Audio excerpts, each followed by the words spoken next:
വചനത്തിലേക്ക് തിരിയുന്നതിന് മുമ്പായിട്ട് നമുക്ക് ഒരു വാക്കുകൂടെ കർത്താവിനെ നോക്കി നമുക്ക് പ്രാർത്ഥിക്കാം. സ്നേഹം നിറഞ്ഞ സ്വർഗസ്വപിതാവേ, യേശുവേ, അവിടുത്തെ തിരുസാന്നിധ്യത്തിനായിട്ട് ഞങ്ങൾ എങ്ങനെ സ്തുതിക്കുന്നു. കർത്താവേ, ഞങ്ങളെ എത്രയധികം സ്നേഹിക്കാൻ തക്കവണ്ണം ഞങ്ങൾ എന്തുള്ളൂ. ഞങ്ങൾക്ക് വേണ്ടി കാൽവരി കുരിശിലെ കർത്താവേ, അവിടുന്ന് നൊന്തും നീറിയും പിടഞ്ഞും കർത്താവേ കാൽക്കരമെല്ലാം ചേർന്ന് തൂങ്ങി മരിച്ച് അവിടുന്ന് ഉയരുകയ കർത്താവിന്റെ സ്നേഹത്തെ ഞങ്ങൾ ഓർക്കുന്നു. ഞങ്ങൾ കർത്താവെ തിരുവചനത്തിലെ കർത്താവെ അവിടുത്തെ ക്രൂശീകരണത്തെ കുറിച്ചുള്ള പല കാര്യങ്ങളൊക്കെ ഞങ്ങൾ വായിക്കുമ്പോൾ അതെല്ലാം കർത്താവെ ഞങ്ങൾക്ക് കർത്താവെ അത് ആത്മീയവർദ്ധന ഉതകുന്നതാക്കി തീർക്കണമെന്ന് പ്രാർത്ഥിക്കുന്നു. കർത്താവെ, ഞങ്ങൾക്ക് അതിലൂടെ എല്ലാം കർത്താവ് ഞങ്ങൾക്ക് വേണ്ടി കർത്താവെ ചെയ്ത ആ വലിയ സാക്രിഫൈസിന്റെ വലിയ യാഗത്തിന്റെ ആഴങ്ങളെ മനസ്സിലാക്കുവാൻ കർത്താവ് എത്ര വലിയൊരു വില കൊടുത്താണ് എന്നെ നേടിയത്. ഞങ്ങൾ ഓരോരുത്തരെയും കർത്താവെ നേടുവാനായിട്ട് അവിടുന്ന് എത്രമാത്രം കഷ്ടപ്പെട്ടു എന്നുള്ളൊരു കാര്യം കർത്താവെ അവിടുന്ന് കർത്താവ് ഞങ്ങളുടെ ഹൃദയക്കണ്ണുകളെ തുറക്കണമെന്ന് പ്രാർത്ഥിക്കുന്നു. ഞങ്ങളെ ഉത്സാഹിപ്പിക്കണമെന്ന് പ്രാർത്ഥിക്കുന്നു. അവിടുത്തോടുള്ള ആഴമായിട്ടുള്ള ഒരു സ്നേഹം ഞങ്ങളെ എത്രയധികം ആഴത്തിൽ അവിടുന്ന് സ്നേഹിച്ചു എന്ന് അറിയുമ്പോൾ കർത്താവെ അങ്ങേ അതുപോലെ കർത്താവെ ആഴത്തിൽ നിന്ന് സ്നേഹിപ്പാൻ ഞങ്ങളെ സഹായിക്കണമെന്ന് പ്രാർത്ഥിക്കുന്നു. ഞങ്ങൾ ഓരോരുത്തരെയും സഹായിച്ചായിട്ട് അവിടുത്തെ ആത്മാവിനാൽ ഞങ്ങൾ ഓരോരുത്തരെയും നിറയ്ക്കണമെന്ന് പ്രാർത്ഥിക്കുന്നു. നന്ദി കർത്താവേ, നന്ദി. പ്രാർത്ഥന കേട്ടത് ഞങ്ങൾക്ക് സ്തുതിക്കുന്നു. എല്ലാം യേശു കർത്താവിന്റെ വിലയേറിയ മാത്രമുള്ള നാമത്തിൽ തന്നെ ആമേൻ. യോഹന്നാന്റെ സുവിശേഷം 19 അധ്യായത്തിന്റെ അതിന്റെ 18 വരെയുള്ള വാക്യങ്ങൾ നമ്മൾ കഴിഞ്ഞ ആഴ്ച വായിച്ചായിരുന്നു. ഞാൻ കഴിഞ്ഞ ദിവസങ്ങളിലൊക്കെ ഈ ഒരു ക്രൂശീകരണത്തിനെ കുറിച്ചുള്ള പല കാര്യങ്ങള് പലയിടത്തു നിന്നൊക്കെ വായിക്കുകയോ ഒക്കെ ചെയ്യുമ്പം കർത്താവ് നമുക്ക് വേണ്ടി സഹിച്ച വലിയ യാഗത്തിന്റെ ആഴങ്ങൾ നമ്മള് കർത്താവ് ക്രൂശിക്കപ്പെട്ടു, ഉയർത്തെഴുന്നേറ്റു, നമ്മൾ എത്ര ലാഘവത്തോടാ പലപ്പോഴും പല കാര്യങ്ങളും പറയുന്നത്. എന്നാൽ അതിന്റെ ആ ഒരു ആഴത്തെ വിളിക്കുന്നു എന്ന് നമ്മള് സങ്കീർത്തനം 42 അങ്ങനെ ഒരു വാക്യം നമ്മൾ വായിക്കുന്നുണ്ട്. നമ്മളിവിടെ ഒരു വിരൽ വെച്ചുകൊണ്ട് 42 സങ്കീർത്തനത്തില് അവിടെ 42 സങ്കീർത്തനം എന്ന് പറയുമ്പോൾ നമുക്കറിയാം, മാൻ നീർത്തോടിനായിട്ട് ദാഹിച്ച് കാക്ഷിക്കുന്നത് പോലെ, അത് പറയുന്നത് മാൻ നീർത്തോടുകളിലേക്ക് ചെല്ലുവാൻ കാക്ഷിക്കുന്നത് പോലെ ദൈവമേ എന്റെ ആത്മാവ് നിന്നോട് ചേരുവാൻ കാക്ഷിക്കുന്നു എന്നൊക്കെ പറയുന്ന ആ വലിയ ദൈവത്തോടുള്ള വലിയ ദാഹത്തെ കുറിക്കുന്ന ആ സങ്കീർത്തനത്തിന്റെ അതിന് ഒരു വഴി അത് താഴോട്ട് വരുമ്പം നമ്മള് ഇങ്ങനെ കാണുന്ന ആഴത്തെ deep calls to the deep എന്ന് നമ്മളവിടെ വായിക്കുന്നുണ്ട്. അതിന്റെ 7ാമത്തെ വാക്യത്തില് അത് ഇംഗ്ലീഷിൽ ഇങ്ങനെ, deep calls to deep at the sound of your waterfalls. നിന്റെ നീർച്ചാട്ടങ്ങളുടെ ഇരച്ചിലാൽ ആഴിയെ വിളിക്കുന്നു. ആഴിയെ വിളിക്കുന്നു. ആഴി എന്ന് പറയുമ്പോൾ സമുദ്രത്തിനെ കുറിക്കുന്ന ആഴി എന്ന് പറയുന്ന ആ വാക്ക് തന്നെ വരാൻ കാരണം സമുദ്രത്തിന് അത്രമാത്രം ആഴമുണ്ട്. അപ്പൊ ആഴത്തെ വിളിക്കുന്നു എന്നാ ഇംഗ്ലീഷില് അത് എഴുതിയിരിക്കുന്നത്. അപ്പം ദൈവം നമുക്ക് വേണ്ടി ഒരു രക്ഷ ഒരുക്കിയപ്പം അതൊരു ആഴം കുറഞ്ഞൊരു ഉപരിപ്ലവമായിട്ടുള്ള ഒരു എന്താണ് പറയുന്നത്, എല്ലാവരും ഒന്ന് രക്ഷ എന്തായാലും ഒരുക്കി എന്ന് എല്ലാവരും ഒന്ന് ബോധ്യപ്പെടുത്താൻ വേണ്ടി ഉപരിപ്ലവമായിട്ട് നമ്മൾ പലപ്പോഴും മനുഷ്യരെ ബോധ്യപ്പെടുത്താൻ വേണ്ടി പല കാര്യങ്ങൾ ചെയ്യും. നമ്മൾ ചിലപ്പം പല കാര്യങ്ങളും നമ്മള് മതഭക്തിയോടെ ചെയ്യുന്ന പല കാര്യങ്ങൾ നമ്മളിപ്പം പ്രാർത്ഥിക്കുന്ന കാര്യം, പ്രാർത്ഥിച്ചൊന്ന് വരുത്തണം, ബൈബിൾ വായിച്ചൊന്ന് വരുത്തണം, എല്ലാവരും ഉപരിപ്ലവമായിട്ട് ഒരു സൂപ്പർഫിഷ്യലായിട്ട് കാര്യങ്ങൾ അങ്ങ് ചെയ്യാനാ അങ്ങനെയുള്ളൊരു ജഡം, അങ്ങനെയുള്ളൊരു നശിച്ച ഒരു നന്മയില്ലാത്തൊരു ജഡമാണ് നമുക്കുള്ളത്. എന്നാൽ ദൈവം നമുക്ക് വേണ്ടി രക്ഷയെ ഒരുക്കിയപ്പോൾ കർത്താവ് ഏറ്റവും ആഴത്തിലുള്ള ഏറ്റവും ഒരു പെർഫെക്റ്റ് സാക്രിഫൈസ് ആയിട്ട് കർത്താവിനെ ഒരു യാഗമൃഗമായിട്ട് കർത്താവ് അവിടെ കാൽവരി കുരിശാകുന്ന യാഗപീഠത്തിൽ കർത്താവ് അർപ്പിക്കപ്പെട്ടു. കർത്താവിന്റെ ആ ഒരു സ്നേഹമാണ് നമ്മൾ അവിടെ കാണുന്നത്. ഇപ്പൊ നമ്മൾ അതിന്റെ കഴിഞ്ഞ ആഴ്ച നമ്മൾ ആ വാക്യങ്ങൾ വായിച്ചു. 16ാമത്തെ വാക്യം നമ്മൾ വായിച്ചു. അപ്പോൾ അവനെ ക്രൂശിക്കേണ്ടതിന് അവർക്ക് ഏൽപ്പിച്ചു കൊടുത്തു. അവരുടെ ഇഷ്ടത്തിനായിട്ട് പിലാത്തോസ് ഏൽപ്പിച്ചു കൊടുക്കുന്ന ഒരു കാര്യം നമ്മളവിടെ വായിക്കുന്നത്. അവർ യേശുവിനെ കൈയേറ്റു. അവൻ താൻ തന്നെ ക്രൂശിനെ ചുമന്നുകൊണ്ട് ഇബ്രായ ഭാഷയിൽ ഗൊൽഗോത്ത എന്ന പേരുള്ള തലയോടിയുടെ എന്ന സ്ഥലത്തേക്ക് പോയതായിട്ടൊക്കെ നമ്മളവിടെ വായിക്കുന്നുണ്ട്. അപ്പം പിലാത്തോസ് ഏൽപ്പിച്ചു കൊടുക്കുന്നതിന് മുമ്പായിട്ട് പിലാത്തോസ് കൈയൊക്കെ കഴുകി എന്നുള്ള കാര്യമൊക്കെ നമ്മൾ വായിക്കുന്നുണ്ട്. മത്തായി 27 അധ്യായത്തിലേക്ക് ഒന്ന് പോവുകയാണെങ്കിൽ, നമ്മൾ ആ പോർഷൻ വായിച്ചില്ലായിരുന്നു കഴിഞ്ഞ ആഴ്ചകളിൽ. മത്തായി 27 അധ്യായത്തില് പിലാത്തോസിന്റെ വൈഫ്, പിലാത്തോസിന്റെ ഭാര്യ പിലാത്തോസിന് ആളയച്ച് സന്ദേശം കൊടുക്കുന്നതൊക്കെ നമ്മൾ അതിന്റെ 19ാമത്തെ വാക്യത്തിൽ വായിക്കുന്നുണ്ട്. അപ്പോ സ്വപ്നത്തിൽ അവൻ നിമിത്തം ഞാൻ ഇന്ന് സ്വപ്നത്തിൽ വളരെ കഷ്ടം സഹിച്ചു. ഇത് വളരെ ഏർലി മോർണിംഗില് വളരെ ഒരു വളരെ എന്താണ് പറഞ്ഞേ, പുലരി പൊട്ടി പുറപ്പെടുന്നെന്നോ അല്ലെങ്കിൽ എന്താണ് പറഞ്ഞേ, അതുപോലെ ആ രാത്രി അത് കഴിഞ്ഞിട്ട് അങ്ങ് അങ്ങ് രാവിലെയൊക്കെ ആവുന്നതേ ഉള്ളൂ. അപ്പൊ ആ ഒരു സമയത്ത് നമ്മൾ ഇതിന്റെ തന്നെ 27-ാം അധ്യായത്തിന്റെ തന്നെ 1-ാമത്തെ വാക്യത്തിൽ പുലർച്ചയ്ക്ക് മഹാപുരോഹിതന്മാരും ജനത്തിന്റെ മൂപ്പന്മാരും ഒക്കെ ചേരുന്ന രണ്ടാമത്തെ ഒരു യോഗം കൂടി നമ്മൾ വായിക്കുന്നുണ്ട്. മത്തായി 26-ൽ അവര് രാത്രിയിൽ ഒരു യോഗം കൂടി കയ്യഫാവ് അവിടെ മഹാപുരോഹിതന്റെ വസ്ത്രമൊക്കെ വലിച്ചു വസ്ത്രമൊക്കെ കീറി ഒരു നാടകം കളിക്കുന്നതൊക്കെ 65-ാമത്തെ വാക്യത്തിലൊക്കെ വായിച്ചിട്ട് പുലർച്ചെ ഒന്നുകൂടെ അവർ കൂടുന്ന കാര്യം മത്തായി 27-ന്റെ 1-ാമത്തെ വാക്യത്തിൽ നമ്മൾ വായിക്കുന്നത്. അപ്പൊ അത് കഴിഞ്ഞിട്ടാണ് പിന്നെ പിലാത്തോസിന്റെ അടുത്തേക്ക് കൊണ്ടുവരുന്നത്. പിലാത്തോസ് പിന്നെ ഹെരോദോവിന്റെ അടുത്തേക്ക് അയക്കുന്നതും പിന്നെ തിരിച്ച് പിലാത്തോസിന്റെ അടുക്ക് വരുന്നതൊക്കെ നമ്മൾ ഈ ലൂക്കോസിന്റെ സുവിശേഷത്തെ നമ്മൾ കണ്ടായിരുന്നു. അപ്പം ഭാര്യ സ്വപ്നത്തിൽ വളരെ കഷ്ടം സഹിച്ചു. ഈ നീതിമാന്റെ കാര്യത്തിൽ ഇടപെടരുത് അവൻ നിമിത്തം. അതിന്റെ 27-ന്റെ 19 ഞാൻ പറയുന്നത്, മത്തായി 27-ന്റെ 19. അപ്പം പിലാത്തോസിന്റെ വൈഫ് സ്വപ്നത്തിൽ എന്താ കണ്ടേ എന്നുള്ള കാര്യം നമുക്ക് അറിയത്തില്ല. എന്നാൽ ഒരുപക്ഷെ ഇവൻ നീതിമാനാണ്, ഈ തന്റെ ഭർത്താവ് ട്രയലില് ചോദ്യം ചെയ്യുന്ന ആ ഒരു മനുഷ്യൻ നീതിമാനാണെന്നും അവനെ നിമിത്തം വളരെ കഷ്ടം സഹിച്ചെന്ന് പറയുമ്പോൾ ഒരുപക്ഷെ ഇനിയിപ്പം ന്യായാസനത്തിന് മുമ്പാകെ ഒരു നാട്ടില് ഈ കർത്താവിന് മുമ്പാകെ പിലാത്തോസിന്റെ ഭാര്യയ്ക്കൊക്കെ നിൽക്കേണ്ടി വരുന്ന രംഗമാണോ, അങ്ങനെ എന്തെങ്കിലുമൊക്കെ കാര്യങ്ങളാണോ അവൻ കണ്ടതെന്നൊക്കെ പല കമന്റേറ്റേഴ്സ് ഒക്കെ പറയുന്നുണ്ട്. പല ചരിത്രകാരന്മാരും ബൈബിൾ പണ്ഡിതന്മാരും ഒക്കെ ഈ പിലാത്തോസിന്റെ വൈഫിന്റെ സ്വപ്നം എന്താണെന്ന് നമ്മൾ അവിടെ വ്യക്തമായിട്ട് വായിക്കുന്നില്ലെങ്കിൽ അങ്ങനെയുള്ള കാര്യങ്ങളൊക്കെ ആ ഒരു മുന്നറിയിപ്പും കാര്യങ്ങളൊക്കെ നമ്മൾ കാണുന്നു. അത് കഴിഞ്ഞിട്ട് ബരബാസിനെ, എന്നാൽ 20-ാമത്തെ വാക്യത്തിലും എന്നാൽ ബരബാസിനെ ചോദിക്കുവാനും യേശുവിനെ നശിപ്പിക്കുവാനും. ബരബാസ് എന്നുള്ള ആ വാക്കിന്റെ അർത്ഥം സൺ ഓഫ് ദ ഫാദർ എന്നാണെന്ന് പറയുന്നത്. സൺ ഓഫ് ദ ഫാദർ എന്ന് പറഞ്ഞാൽ പിതാവിന്റെ പുത്രൻ. യഥാർത്ഥത്തിലുള്ള പിതാവിന്റെ പുത്രൻ ആരാന്ന് ചോദിച്ചാൽ യേശു കർത്താവാണ്. യഥാർത്ഥത്തിലുള്ള the son of the heavenly father, സ്വർഗീയ പിതാവിന്റെ പുത്രൻ ആരാണെന്ന് ചോദിച്ചാൽ അത് നമ്മളുടെ കർത്താവായ യേശു കർത്താവാ. എന്ന് ആ കർത്താവിനെ അങ്ങ് മാറ്റി നിർത്തിക്കൊണ്ട് വേറൊരു സൺ ഓഫ് ദ ഫാദറിനെ ഞങ്ങൾക്ക് മതി എന്ന് പറയുന്ന ആ ഒരു യഹൂദ കൂട്ടത്തെയാ നമ്മളവിടെ വായിക്കുന്നത്. അപ്പോ ആരെ വെറുതെ വിടണം, ആരെ റിലീസ് ചെയ്യണം, വിട്ടുതരണമെന്ന് ഇച്ഛിക്കുന്നു എന്നൊക്കെ 21-ാമത്തെ വാക്യത്തിൽ മത്തായി 27-ന്റെ 21 നമ്മൾ കാണുമ്പം വിട്ടുതരണമെന്ന് നിങ്ങൾ ഇച്ഛിക്കുന്നു എന്നൊക്കെ ചോദിച്ചതിന് ബരബാസിനെ എന്ന് ഉത്തരം പറഞ്ഞു. അപ്പം ആദ്യം കർത്താവിനെ സ്കേർജ് ചെയ്തിട്ട്, കർത്താവിനെ അടുപ്പിച്ചിട്ട് പിന്നെ ഈ വലിയ ക്രൗഡിനോട് ചോദിക്കുമ്പോ ആദ്യം മതമേലാളന്മാര്, അതായത് മഹാപുരോഹിതന്മാരും പരീശന്മാരും ഒക്കെ കർത്താവിനെ എങ്ങനെങ്കിലും അങ്ങ് ക്രൂശിക്കണമെന്ന് പറയുന്നു എന്നുള്ള കാര്യം പിലാത്തോസിന് അറിയുന്ന. ബാക്കിയുള്ള ആ വലിയ പുരുഷാരം അവരിൽ പുരുഷാരം അവര് ഒരുപക്ഷെ കർത്താവിനോടുള്ള ഒരു കനിവ് തോന്നി അവന് യേശുവിനെ അങ്ങ് വിട്ട് കൊടുക്കണം എന്നുള്ള കാര്യം പറയുന്നൊക്കെ ഒരുപക്ഷെ പിലാത്തോസ് ആഗ്രഹിച്ചു കാണും. എന്നാൽ പിലാത്തോസിനെ കുറിച്ച് ചരിത്രകാരന്മാർ പറയുന്നത് വെച്ചാൽ പിലാത്തോസ് വളരെ ക്രൂവൽ ആൻഡ് റൂത്ത്ലെസ് മാൻ ആയിരുന്നു. വളരെ ക്രൂരനും വളരെ ഒരു ദയവില്ലാത്ത ഒരു യഹൂദന്മാരോടും ആരോടും ഒരു കനിവും കരുണയൊന്നും ഇല്ലാത്തൊരു മനുഷ്യനായിരുന്നു പിലാത്തോസ് എന്നാണ് ചരിത്രകാരന്മാർ പറയുന്നത്. എന്നാൽ പിലാത്തോസിന്റെ ഒരു സാധാരണ സ്വഭാവമല്ല യേശുവിന്റെ ആ ഒരു ട്രയലില്, യേശുവിന്റെ വിചാരണയില് പിലാത്തോസ് സാധാരണ ഉള്ള പിലാത്തോസിന്റെ ആ ഒരു ധാർഷ്ട്യമോ പിലാത്തോസിന്റെ നിഷ്കരണത്തോ ഒന്നും അവിടെ പ്രകടമാകുന്നില്ല. മറിച്ച് പിലാത്തോസ് എങ്ങനെയെങ്കിലും യേശുവിനെ വിടുവിക്കാനായി ചില അതിനെക്കാട്ട് നിഷ്കരണനായിട്ടുള്ള യഹൂദ മതപുരോഹിതന്മാരെ കണ്ടപ്പോൾ പിലാത്തോസിന്റെ ഹൃദയം കുറച്ചുകൂടെ അലിഞ്ഞു പോയി കാണും. അപ്പം പിലാത്തോസിന് മനസ്സിലായി ഇവരുടെ envy കൊണ്ടാണ്, ഇവരുടെ അസൂയ കൊണ്ടാണ് ഇതൊക്കെ ചെയ്യുന്നതെന്നൊക്കെ. അതിന്റെ 18-ാമത്തെ വാക്യത്തിൽ ഇതേ മത്തായി 27-ന്റെ 18 അവർ അസൂയ കൊണ്ടാകുന്നു അവനെ ഏൽപ്പിച്ചത് എന്ന് അവൻ ഗ്രഹിച്ചിരുന്നു. പിലാത്തോസിന് മനസ്സിലായിരുന്നു. അപ്പം ക്രൗഡെങ്കിലും ഈ പുരുഷാരമെങ്കിലും പറയുമായിരിക്കും എന്നൊക്കെ പിലാത്തോസ് വിചാരിച്ചു. അത് കഴിഞ്ഞിട്ട് വീണ്ടും പിലാത്തോസ് ചോദിക്കും 23-ാമത്തെ വാക്യത്തിലേക്ക് അവൻ ചെയ്ത ദോഷം എന്ത് എന്ന് അവൻ ചോദിച്ചു. അവനെ ക്രൂശിക്കണമെന്ന്.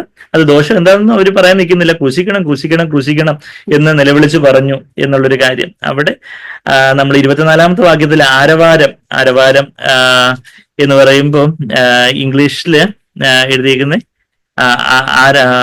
ആരവാരം അധികമാകുന്നതല്ലാതെ എന്ന് പറഞ്ഞാൽ റയറ്റ് വാസ് സ്റ്റാർട്ടിങ്, ഒരു ലഹള ആരംഭിക്കുന്നു എന്നുള്ളൊരു കാര്യം, അധികമാകുന്നതല്ലാതെ ഒന്നും സാധിക്കുന്നില്ല.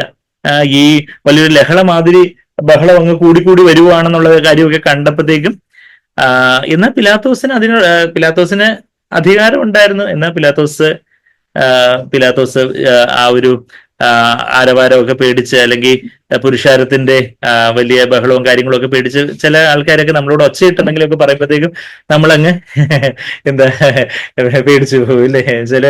അങ്ങനെയാണോ ചിലപ്പോൾ പോലീസുകാർ വന്ന്, അല്ലെങ്കിൽ ട്രാഫിക് പോലീസ് എന്തെങ്കിലുമൊക്കെ വരുമ്പോ ചിലപ്പോ നമുക്ക് മനസാക്ഷിക്ക് നിരക്കുന്ന കാര്യങ്ങൾ ആണ് നമ്മൾ കർത്താവ് ആഗ്രഹിക്കുന്ന കാര്യങ്ങൾ നമ്മൾ ചെയ്യേണ്ടത്. എന്നാൽ ചിലപ്പം വല്ലാത്ത ബഹളവും കാര്യങ്ങളും, ആൾക്കാരൊക്കെ ഇത് ചെയ്യും അത് ചെയ്യും ഇത് ചെയ്യും. ഇപ്പൊ ചിലപ്പോ ഈ ക്യാമ്പസിലൊക്കെ അടിക്കട, അത് ഉടയ്ക്ക്, അത് ചെയ്യുന്നൊക്കെ പറയുമ്പോൾ ആ ഒരു ആരവാരം എന്നുവെച്ചാല് ആ ഒരു ഡിമോണിക് സ്പിരിറ്റ്സ് ആണ്, ആ ഒരു ദുരാത്മാക്കളാണ് ഇങ്ങനെ ആൾക്കാരെ ഇങ്ങനെ ലഹളയ്ക്ക്, ആ ഒരു വല്ലാത്ത മത്സരത്തിന് ലഹളയ്ക്കും ഒക്കെ ഇങ്ങനെ പ്രേരിപ്പിക്കുന്ന, ഇൻസ്റ്റിഗേറ്റ് ചെയ്തുകൊണ്ടിരിക്കുന്നത്. അപ്പൊ വല്ലാത്ത ആ ഒരു ഭയങ്കര ആ ഒരു കമോഷൻ, ആ ഒരു വല്ലാത്ത ടെർമോയിൽ, ആ ഒരു വല്ലാത്ത ബഹളവും കാര്യങ്ങളും ഒക്കെ കാണുമ്പോൾ അപ്പോ അങ്ങനെയൊക്കെയുള്ള സാഹചര്യങ്ങളിൽ ഇനിയിപ്പോ നമ്മള് ക്രിസ്തുവിന്റെ കാലത്ത് കർത്താവിനെ നിന്ദിച്ച് പറ, അല്ലെങ്കിൽ കർത്താവിനെ എതിർത്ത് പറ, അല്ലെങ്കിൽ യേശു അല്ല കർത്താവെന്ന് നിങ്ങൾ ഏറ്റു പറഞ്ഞ, അല്ലെങ്കിൽ ഇന്ന ഒരു എന്താ പറഞ്ഞേ ഒരു അക്രൈസ്തവ ആയിട്ടുള്ള ഒരു ദൈവത്തിന്റെ പേര് വിളിക്കാന്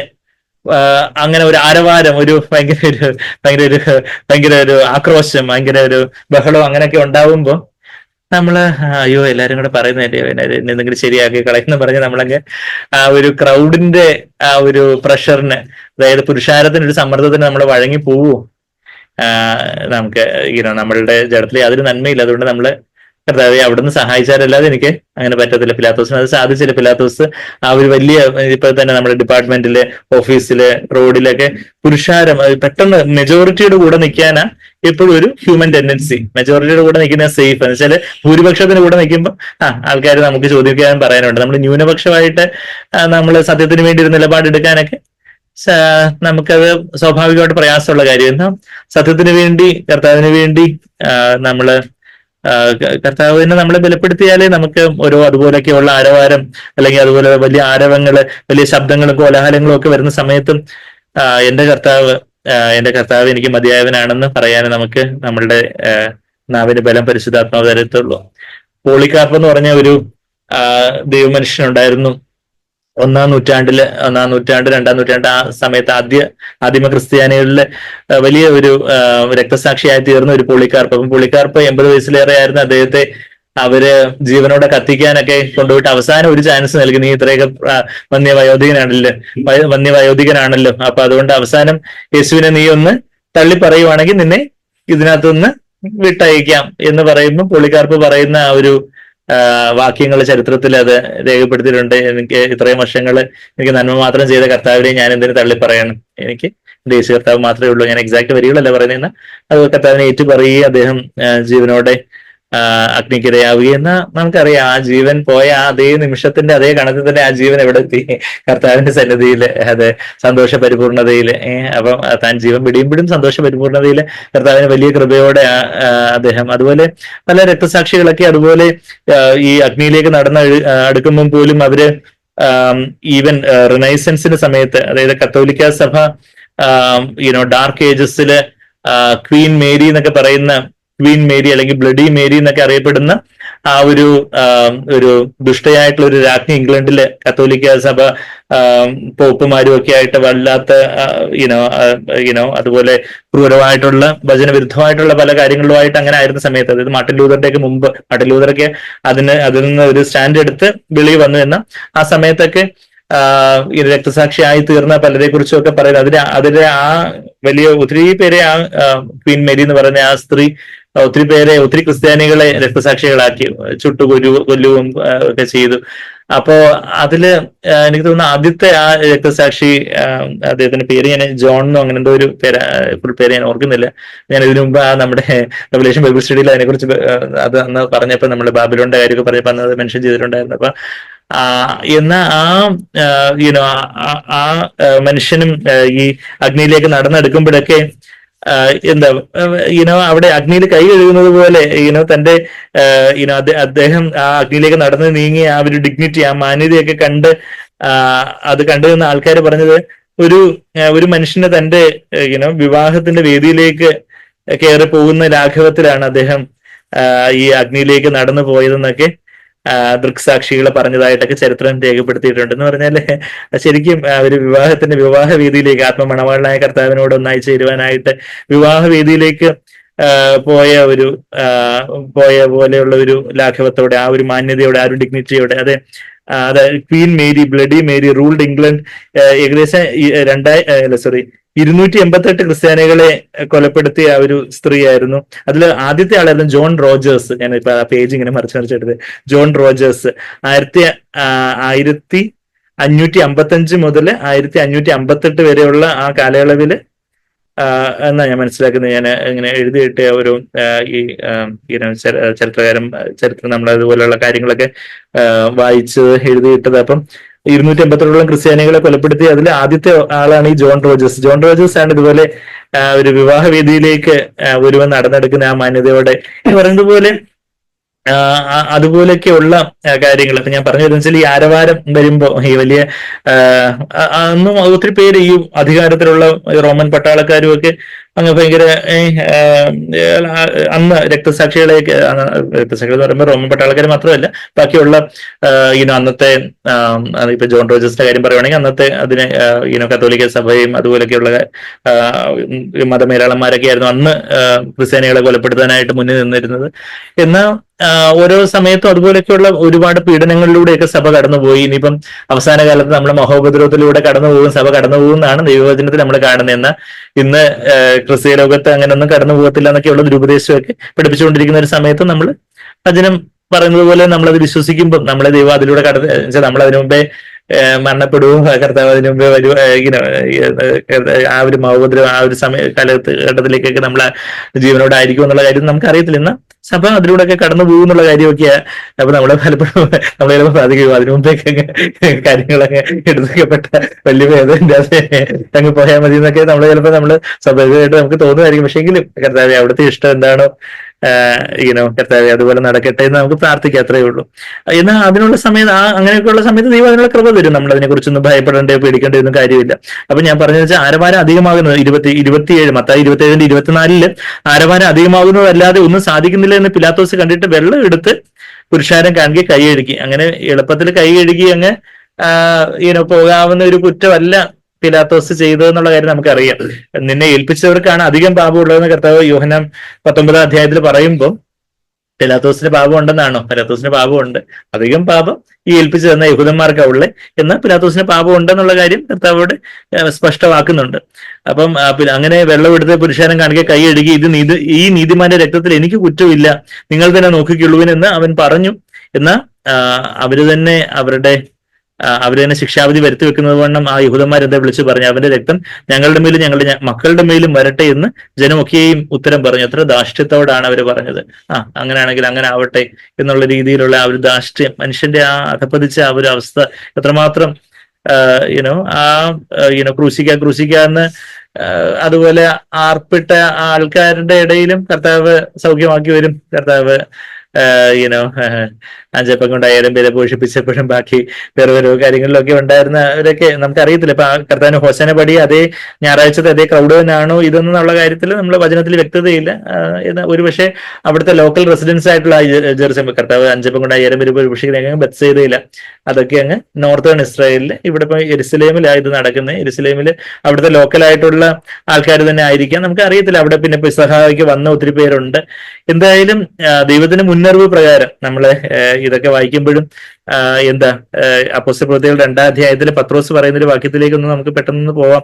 അവിടെ according to predetermined plan of God, നമുക്ക് കാര്യങ്ങളെല്ലാം എന്തോ ഒരു ലഗാനുമില്ലാതെ എങ്ങോട്ടോ പോകുന്നതായിട്ടൊക്കെ ചിലപ്പോൾ നമ്മുടെ ജീവിതത്തിൽ തന്നെ നമുക്ക് തോന്നാം. പക്ഷെ എല്ലാം ദൈവത്തിന്റെ മുൻ നിർണയപ്രകാരം, മുൻ അറിവ് പ്രകാരമാണ്. അത് 23-ാമത്തെ അപ്പോസ്തലപ്രവൃത്തികൾ 2-ാം അധ്യായത്തിന്റെ 23-ാമത്തെ വാക്യത്തില് അതിന്റെ 22-23 ഞാൻ വായിക്കുക. ഇസ്രായേൽ പുരുഷന്മാരെ, അതായത് പത്രോസ് അവിടെ പെന്തക്കോസ്ത് നാളില് കൂടിയിരുന്ന വലിയ യഹൂദ കൂട്ടത്തോട് പറയുക, ഇസ്രായേൽ പുരുഷന്മാരെ ഈ വചനം കേട്ടുകൊള്ളുവിൻ. നിങ്ങൾ തന്നെ അറിയും പോലെ ദൈവം അവനെ കൊണ്ട് നിങ്ങളുടെ നടുവിൽ ചെയ്യിച്ച ശക്തികളും അത്ഭുതങ്ങളും അടയാളങ്ങളും കൊണ്ട് ദൈവം നിങ്ങൾക്ക് കാണിച്ചെന്ന പുരുഷനായി നസ്രായനായ യേശുവിനെ ദൈവം തന്റെ സ്ഥിര നിർണയത്താൽ according to the predetermined plan of God, സ്ഥിരനിർണയത്താലും മുൻ അറിവിനാലും, ഫോർ നോളജ് ഓഫ് ഗോഡ് ഏൽപ്പിച്ചിട്ട് നിങ്ങൾ അവനെ അധർമ്മികളുടെ കയ്യിൽ തറപ്പിച്ചു കൊന്നു, അധർമ്മികളുടെ കയ്യാൽ തറപ്പിച്ചു കൊന്നു. ആ റോമൻ പട്ടാളക്കാരുടെ കയ്യിലേക്ക് കൊടുത്ത് അങ്ങനെ അധർമ്മികളുടെ കയ്യാല് തറപ്പിച്ചു കൊന്നു. എന്ന് അത് എങ്ങനെ നിങ്ങൾ തറപ്പിച്ചു കൊന്നത്, അതുകൊണ്ട് അതിന്റെ പാപം അത് ചെയ്തവർക്കുണ്ട് തീർച്ചയായിട്ടും. കർത്താവ് അവരോട് മനുഷ്യനെന്ന നിലയിൽ ക്ഷമിച്ചു. എന്ന ദൈവപിതാവ് ന്യായാധിപൻ എന്ന നിലയിൽ അവരുടെ മേലെ വലിയ ന്യായവിധി വന്നു വീണു. ഈവൻ AD 70 ആയപ്പോഴത്തേക്കും കർത്താവ് ക്രൂശിക്കപ്പെട്ട് ഏകദേശം 40 വർഷങ്ങൾ കഴിഞ്ഞതിന് ശേഷവും ജനറൽ ടൈറ്റസിന്റെ കീഴില്, റോമൻ ജനറൽ ആയിട്ടുള്ള ടൈറ്റസിന്റെ കീഴിൽ വലിയ ആർമി വന്ന് യെരുസലേം ദേവാലയമൊക്കെ കല്ല് ശേഷിക്കാതെ വണ്ണം അങ്ങനെയൊക്കെ തരത്തിലുള്ള അവര് ന്യായവിധിയും കാര്യങ്ങളൊക്കെ വരുന്നുണ്ട്. കർത്താവിന് അതിനെക്കുറിച്ചുള്ള സൂചനകളൊക്കെ ലൂക്കോസ് 23 അധ്യായത്തിലേക്കൊക്കെ നമ്മൾ പോകുമ്പോൾ ആ കാര്യങ്ങളൊക്കെ നമുക്ക് കാണാൻ പറ്റും. അപ്പം ഇത് ദൈവം മുന്നമേ അറിഞ്ഞു. മനുഷ്യന്റെ ഫ്രീ വില്ലില് മനുഷ്യനാണ് ഇതെല്ലാം വലിയ കഠോരമായിട്ടുള്ള ഈ വലിയ ക്രൂരതകളൊക്കെ ചെയ്യുന്നത്. എന്നാൽ ദൈവത്തിന്റെ പ്രീഡിറ്റർമിൻഡ് പ്ലാൻ, ദൈവം അത് മുന്നമേ അറിഞ്ഞു, അനുവദിച്ചു. ദൈവത്തിന്റെ പരമാധികാരത്തിൽ ദൈവം അത് അനുവദിച്ചു. ദൈവം അനുവദിക്കാതെ ഇപ്പം തന്നെ ഇന്ന് തന്നെ ചുറ്റുപാട് എന്തെല്ലാം കൊലപാതകങ്ങളും ബലാത്സംഗങ്ങളും അതുപോലെ തന്നെ കുഞ്ഞുങ്ങളെ തന്നെയുള്ള പീഡിപ്പിക്കുന്ന കാര്യങ്ങളും അങ്ങനെ ഒരുപാട് കാര്യങ്ങളൊക്കെ നടക്കുന്നു. അപ്പം അത് ചെയ്യുന്ന മനുഷ്യർക്ക് അതിന്റെ കുറ്റമുണ്ട്. എന്നാൽ ദൈവം അറിയാതെ അനുവദിക്കാതെ ഒന്നും സംഭവിക്കത്തില്ല. പല കാര്യങ്ങളും എന്തിനാ സംഭവിച്ചെന്നുള്ള കാര്യം നമുക്ക് അറിയത്തില്ല. നമ്മളുടെ ഒന്നൊന്നാൻ ഒരു ബുദ്ധിയിൽ നമുക്ക് എല്ലാം ഗ്രഹിക്കാൻ ഒക്കത്തില്ല. എങ്കിലും ദൈവം അറിഞ്ഞു, ദൈവം അനുവദിച്ചു. ദൈവത്തിന്റെ മുന്നറിവുണ്ട്, ദൈവം മുന്നമേ അറിഞ്ഞു.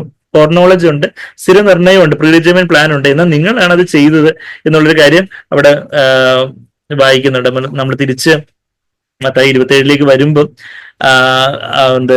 രക്തം ഞങ്ങളുടെ മക്കളുടെ മേലും ഒക്കെ ആകട്ടെ എന്ന് പറഞ്ഞു കഴിഞ്ഞിട്ട് ബരബാസിനെ വിട്ടുകൊടുക്കുന്നതൊക്കെ നമ്മൾ കാണുന്നുണ്ട്. അതിനുശേഷം ഈ 27 വാക്യത്തിൽ അനന്തരം നാടുവാഴിയുടെ പടയാളികള് നാടുവാഴി എന്ന് പറഞ്ഞാൽ ഗവർണർ, അതായത് പിലാത്തോസിന്റെ പടയാളികള് റോമൻ പട്ടാളത്തിലെ മെയിൻ ആൾക്കാരൊക്കെ ആയിരിക്കണമെന്നില്ല. എന്നാൽ പിലാത്തോസിന്റെ ബോഡി ഗാർഡ്സ് ആയിട്ടുള്ള റോമൻ പട്ടാളക്കാരാ ഇതെല്ലാം ചെയ്ത് യേശുവിനെ ആസ്ഥാനത്തേക്ക് കൊണ്ടുപോയി, ആ പ്രറ്റോറിയം അല്ലെങ്കിൽ ആ ഒഫീഷ്യൽ ഗവർണേഴ്സ് റെസിഡൻസ് അവിടേക്ക് കൊണ്ടുപോയി പട്ടാളത്തെ എല്ലാം അവന്റെ നേരെ വരുത്തി. അപ്പൊ വലിയൊരു ദ ഹോൾ ഗാരിസൺ എല്ലാം വരുത്തിയതായിട്ടാണ് നമ്മൾ അവിടെ വായിക്കുന്നത്. അപ്പൊ പട്ടാളത്തെ എല്ലാം അവിടെ വരുത്തി. അപ്പൊ അതുപോലെ അവര് വളരെ ക്രൂരമായിട്ട് അവന്റെ വസ്ത്രം അഴിച്ച് ഒരു ചുവന്ന മേലങ്കി ധരിപ്പിച്ചു. അപ്പം അതായത് അവിടെ നമ്മള് എന്തിനാ പറയുന്നേ, ഈ സ്കേർജ് ചെയ്ത ചാട്ടവാറൊക്കെ അടിച്ച് അവിടെ എല്ലാം പിളർന്നതിന് ശേഷം പിന്നെ വസ്ത്രം അഴിക്കുമ്പോഴത്തേക്കും ഈ മാംസവും രക്തവും അതെല്ലാം കൂടെ വീണ്ടും ഈ പറ്റിപ്പിടിച്ചിരുന്ന വസ്ത്രങ്ങൾ അഴിക്കുമ്പോൾ അതും കൂടെ വന്ന് അതുപോലെയൊക്കെയുള്ള ഒരുപാട് രക്തം മാർന്നു പോകുന്നതൊക്കെ ഉള്ള അവസ്ഥകളൊക്കെ അപ്പോ ഉണ്ടായിട്ടുണ്ടാകാം. അപ്പൊ അങ്ങനെയൊക്കെയുള്ള കർത്താവ് ക്രൂശിൽ മരിച്ചതിനെ കുറിച്ച്, കർത്താവിന്റെ ക്രൂശ് മരണത്തെ കുറിച്ച് ഒരു വില്യം എഡ്വാർഡ്സ് എന്ന് പറഞ്ഞ ഒരു medical doctor 1986 journal of American medical അസോസിയേഷന്റെ ജേർണലില് physical death of Jesus Christ എന്ന് പറയുന്ന ആ ഒരു കാര്യത്തില് അദ്ദേഹം അതിന്റെ മെഡിക്കൽ വശങ്ങളും കാര്യങ്ങളൊക്കെ പറയുന്ന, നമ്മൾ ചിലപ്പോൾ വാട്സാപ്പിലൊക്കെ നമ്മള് ഫോർവേഡഡ് ആയിട്ട് കർത്താവിന്റെ ആ ഒരു ഡെത്തിൽ സംഭവിക്കാമായിരുന്ന ആ രക്തം പോയ കാര്യവും കർത്താവ് ഏതൊക്കെ കാരണങ്ങൾ കൊണ്ട് മരണത്തിലേക്ക് ആയിപ്പോയി, എത്രമാത്രം കർത്താവ് ക്രൂശ് ചുമക്കാൻ പോലും കർത്താവ് ബലഹീനനായിരുന്നു എന്നുള്ള കാര്യം ഒക്കെ നമ്മൾ തുടർന്ന് കാണുന്നുണ്ട്. അപ്പം അത്രയൊക്കെ കാര്യങ്ങളൊക്കെ സംഭവിച്ചിരുന്നു. സാധാരണ കൊടുക്കുന്ന ആൾക്കാർക്കും ഒക്കെ സാധാരണ ഈവൻ ഈ ക്രൂശീകരണം തന്നെ ഞാൻ അതിനെക്കുറിച്ചൊക്കെ വായിക്കുമായിരുന്നു. റോമൻ സിറ്റിസൺസിന്, അന്ന് റോമൻ ഭരണമായിരുന്നു, അപ്പൊ റോമൻ സിറ്റിസൺസിന് ഈ ക്രൂശീകരണം അവർ കൊടുക്കത്തില്ലായിരുന്നു. സീസർ ഡയറക്റ്റ് ആയിട്ട് കൽപ്പിച്ചാൽ മാത്രമേ റോമൻ പൗരന്മാർക്ക് ഇത് കൊടുക്കത്തുള്ളായിരുന്നു. എന്നാൽ യഹൂദന്മാരെ വളരെയധികം വെറുത്തിരുന്ന ഒരു പണിഷ്മെന്റ് ആയിരുന്നു, ശിക്ഷാവിധിയായിരുന്നു ക്രൂശീകരണം. എന്നാൽ യേശുവിനെ ക്രൂശിക്കുക എന്നുള്ള ഒരു കാര്യമാണ് ആ യഹൂദക്കൂട്ടം എല്ലാം ആർത്ത് അവര് ആവശ്യപ്പെട്ടത്. അപ്പൊ ഏറ്റവും വേഴ്സ്റ്റ് ആയിട്ടുള്ള ക്രിമിനൽസ്, ഏറ്റവും മോശപ്പെട്ട കുറ്റവാളികളും, അതും ലോവസ്റ്റ് ക്ലാസ്, ഏറ്റവും താഴേക്കൂടെ ഉള്ളവര്, സ്ലേവ്സ്, ടാസിറ്റസ് എന്ന് പറയുന്ന ഒരു ചരിത്രകാരൻ, ആദ്യ നൂറ്റാണ്ടുകളിലുള്ള ഒരു ചരിത്രകാരൻ പറഞ്ഞ് അത് crucifixion is fit only for the slaves, ഏറ്റവും അടിമകളായിട്ട് കരുതുന്നവർക്ക് മാത്രം ഉള്ള ടോർച്ചറായിട്ട് അവരെ ഒരു സബ് ഹ്യൂമൻസ്, ഒരു മനുഷ്യനെന്ന് കരുതാൻ തക്കവണ്ണം പോലും വില കൊടുക്കാതെ അടിമകളെന്ന് കരുതുന്ന അതുപോലെയുള്ള ഏറ്റവും നീചരായിട്ടുള്ള കുറ്റവാളികൾക്കും ഏറ്റവും സമൂഹത്തിന് ഏറ്റവും താഴേക്കിടയിൽ ഏറ്റവും ചൂഷണം ചെയ്യപ്പെട്ടവർ മാത്രം ഒക്കെ അനുഭവിക്കുന്ന ഒരു ശിക്ഷാവിധിയായിരുന്നു ഈ ക്രൂശുമരണം. അത് റോമക്കാരല്ല അത് കണ്ടുപിടിച്ചത്, പേർഷ്യയിലാണ് അത് ആദ്യം അവര് പേർഷ്യയിലാണ് ഈ ക്രൂശീകരണം ഒറിജിനേറ്റ് ചെയ്തെന്നാണ് ചരിത്രം പറയുന്നത്. അപ്പൊ അവരുടെ ഒരു ഐതിഹ്യം അനുസരിച്ച് ഓർമുസദ് എന്ന് പറയുന്ന അവരുടെ ഒരു ദൈവം ഉണ്ട്. അപ്പൊ ആ ദൈവത്തിന് ദൈവത്തിന്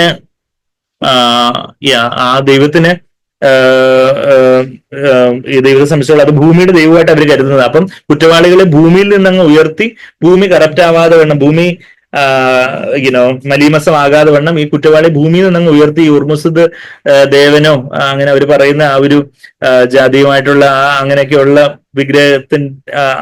അതില് പ്രകാരം ഭൂമി മലീമസപ്പെടാതെ വണ്ണം ആ ഭൂമിയിൽ നിന്ന് കുറ്റവാളി അങ്ങ് ഉയർത്തണം. അങ്ങനെ ആ ക്രൂശിൽ ഉയർത്തി, അങ്ങനെ ഈ പേർഷ്യയിലാണ് ഈ ക്രൂശീകരണം എന്നുള്ള നിഷ്കരണമായിട്ടുള്ള അതായത് പൈശാചികമായിട്ടുള്ള ഈ ശിക്ഷാവിധി കണ്ടുപിടിക്കപ്പെട്ടതെന്നൊക്കെയാണ് ചരിത്രം പറയുന്നത്. പിന്നീട് അത് റോമക്കാരാണ് അത് ഏറ്റെടുത്ത് അവരതങ്ങ് പെർഫെക്റ്റ് ചെയ്ത് അവരതങ്ങ് നടപ്പിലാക്കിക്കൊണ്ടിരുന്നു എന്നുള്ള കാര്യമൊക്കെയാണ് നമ്മളവിടെ കാണുന്നത്. അപ്പൊ അത് കഴിഞ്ഞിട്ട് പിന്നെ നമ്മൾ വായിക്കുമ്പോൾ പിന്നെ നമ്മൾ ഇവിടെ മത്തായി 27 നമ്മളിവിടെ ഉണ്ട്. അവിടെ മത്തായി 27 കർത്താവിനെ ഒരു ചുവന്ന മേലങ്കി, പേർപ്പിൾ റോബ്, ചുവന്ന മേലങ്കി, ധൂമ്രവസ്ത്രം. അത് ധൂമ്രവസ്ത്രം എന്ന് പറയുമ്പോൾ അത്